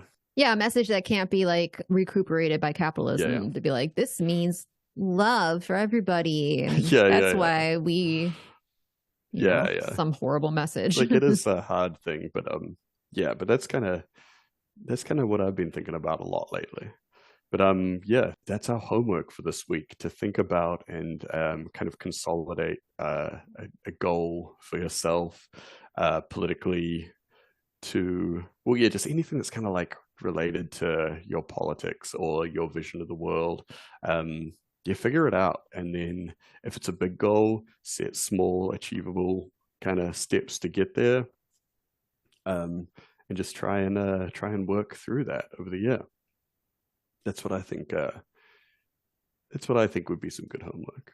Tim, I think that's a great idea. And do you know what else is a great idea? Going to the Red Planet Patreon and giving us money, because wow, could you believe it? There's a Red Planet Patreon, and we have can't believe it. I don't believe you. I've never even. You're lying. This is new information to me. I'm always lying. This is true, but no, this is definitely real. It's just happened. I've seen it. And we have a Red Planet Patreon. So yeah, we have an amazing producer who works behind the scenes. He's called Conrad. We love him very much. And he makes the show. He's made the show like so much better last year. This year, this is the first stream, and it's already fucking amazing. And that's mainly because it's even better this year. Mainly because we also have an editor. Because we also hit a Patreon goal last year, which means that we get to hire an editor. So keep an eye out for some Red Planet clips coming up in the future, and just in general a much better edited, no offense, Conrad, you did your best, but much better edited VOD that you'll find on the YouTube just channel. To be clear, Conrad does an amazing job, but it's Conrad does a really good job. No, I don't want to. No, I'm not one to mince words. I think he did great. I'm joking, obviously. So we have some amazing people on the team now, and I'm very excited to see what kind of stuff comes out of the editor. And of course, Conrad is going to be able to use his now free time to make the show even better than it already was, which is already amazing. So that's absolutely incredible. But it doesn't mean that we still don't need more cash from you. So just think about that when you're donating to, going and getting people getting McDonald's. Like, you should be boycotting them. Instead of getting McDonald's, you should give the money to Red Planet. Give us all the money that you would give to the Democrats in a past life when you were less based. But there's loads of different ways that you can support us, and I'm going to go through those with my co-hosts now. Those are, I've definitely got them on the stream right in front of me. I definitely haven't forgotten them, even though we do this every stream, every episode. But the first one, the first one I'm going to tell you about it. It's Sprite mode. And you can get on Sprite mode with just $2 a month, or £2.50 a month. I think it's not even showing up in my country. You can get on Sprite mode. Yeah, it's $3.50 New Zealand. I'm gonna say what is it? It's like £2. £2.50, yeah, £2, I think. Yeah. But yeah, you can get started with your support for Red Planet by becoming a Sprite. Benefits include the sacred and forbidden knowledge that you are helping the Red Planet team, early access to VODs, access to the Red Planet Discord. And by the way, just for listeners of the show, you access this by going to patreon.com/red_planet. Should have mentioned that before I started talking about it, but that's okay, because you know what Tim's going to do now? He's going to tell you about the next tier. Cool. Well, the next tier up is Goblin mode. So that's $10 US, $17.50 in New Zealand dollars, something else in pounds, and £8.50. £8.50. It is £8.50. That's right. And everyone loves the Goblin. We will get a little Goblin mode from time to time. Complete your gobology by going Goblin mode with everything from Sprite mode, a pack of cool Red Planet stickers for you to stick in legal places and only in places like that, access to exclusive Red Planet Discord hangouts. And so what we mean by that is Sprite mode gets you into our Discord, where there's like different channels you can chat about, all that kind of stuff. But the Discord hangouts are a thing that we do like every now and then. We'll just do like a private kind of hangout. It won't be streamed. It'll just be like same kind of thing like this, but offline. Well, still online, but not on stream.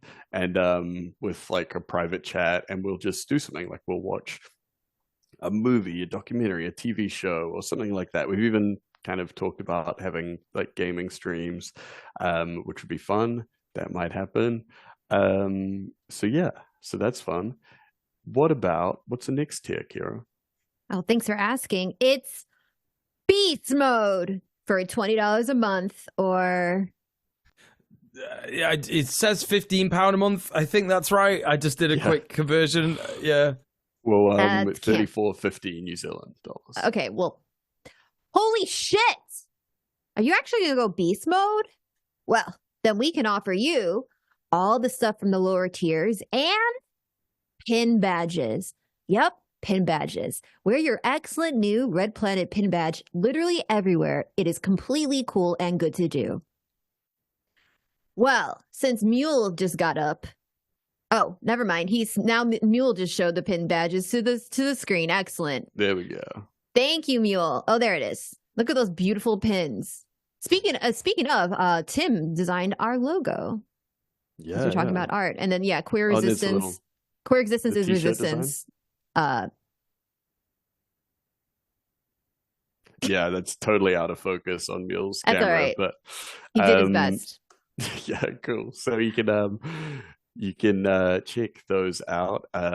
Conrad runs the web store through Mercenary Creative, where you can grab the t-shirts and the badges and everything, as well as getting them from our Patreon tier.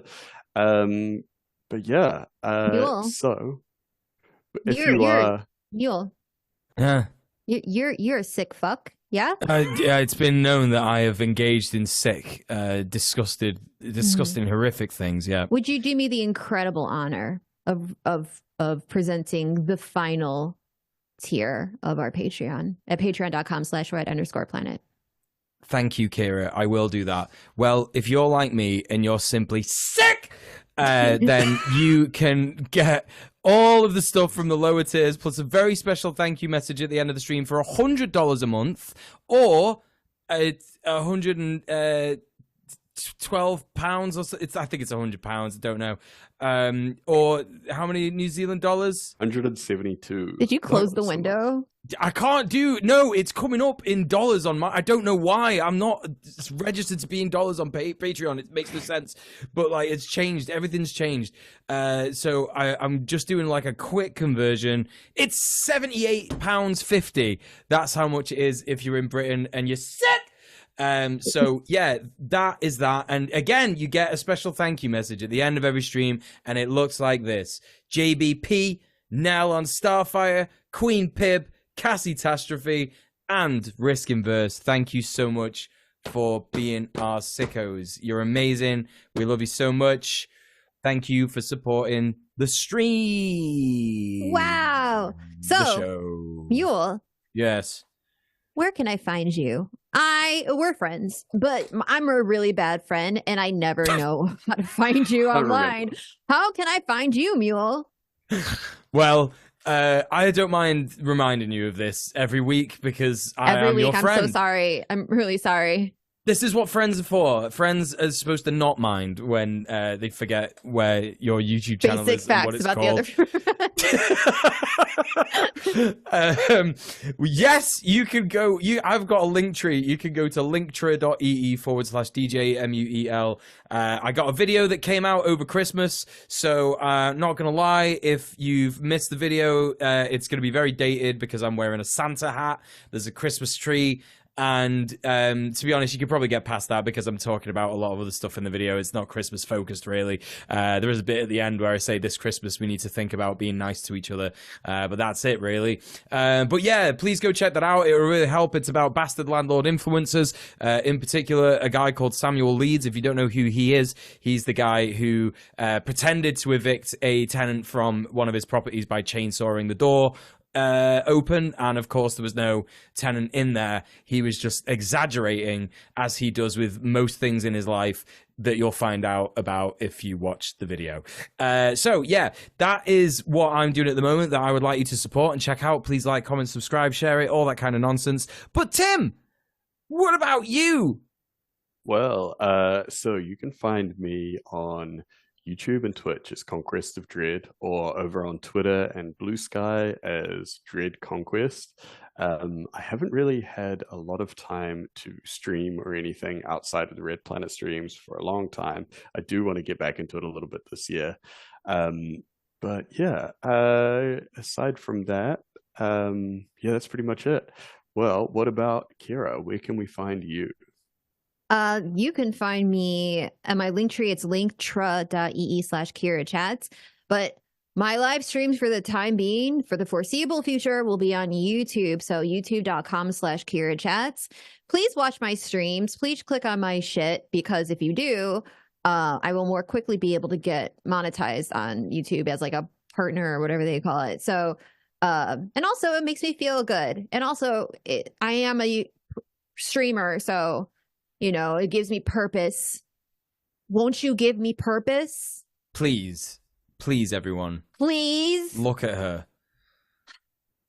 So, youtube.com/KiraChats. Also, I'm on Twitter under KiraChats. I'm on Blue Sky at kirachats.bsky.social. Join my Discord. That's where kind of the hub of our community is. It's discord.gg/KiraChats. Yeah, I don't know the next time I'll be live. My mental health's in the shitter, so I've been like trying to treat this very gingerly, like any internet stuff that I do. It could be tomorrow though. We'll see. I'm thinking about it. So just hang out. Just follow me on my socials and you know, join me in my Discord, and then you'll never miss a stream. So that's it. That's the show. We did it. Another Red Planet show down, and the first one of 2024. Wow, the sky's the limit. I'm excited to see what the rest of this year is going to bring us, team. Yeah, me too. Thank you for watching. Love, solidarity, peace. Whoa. Free Palestine. Free Palestine. Look at this. Look at it.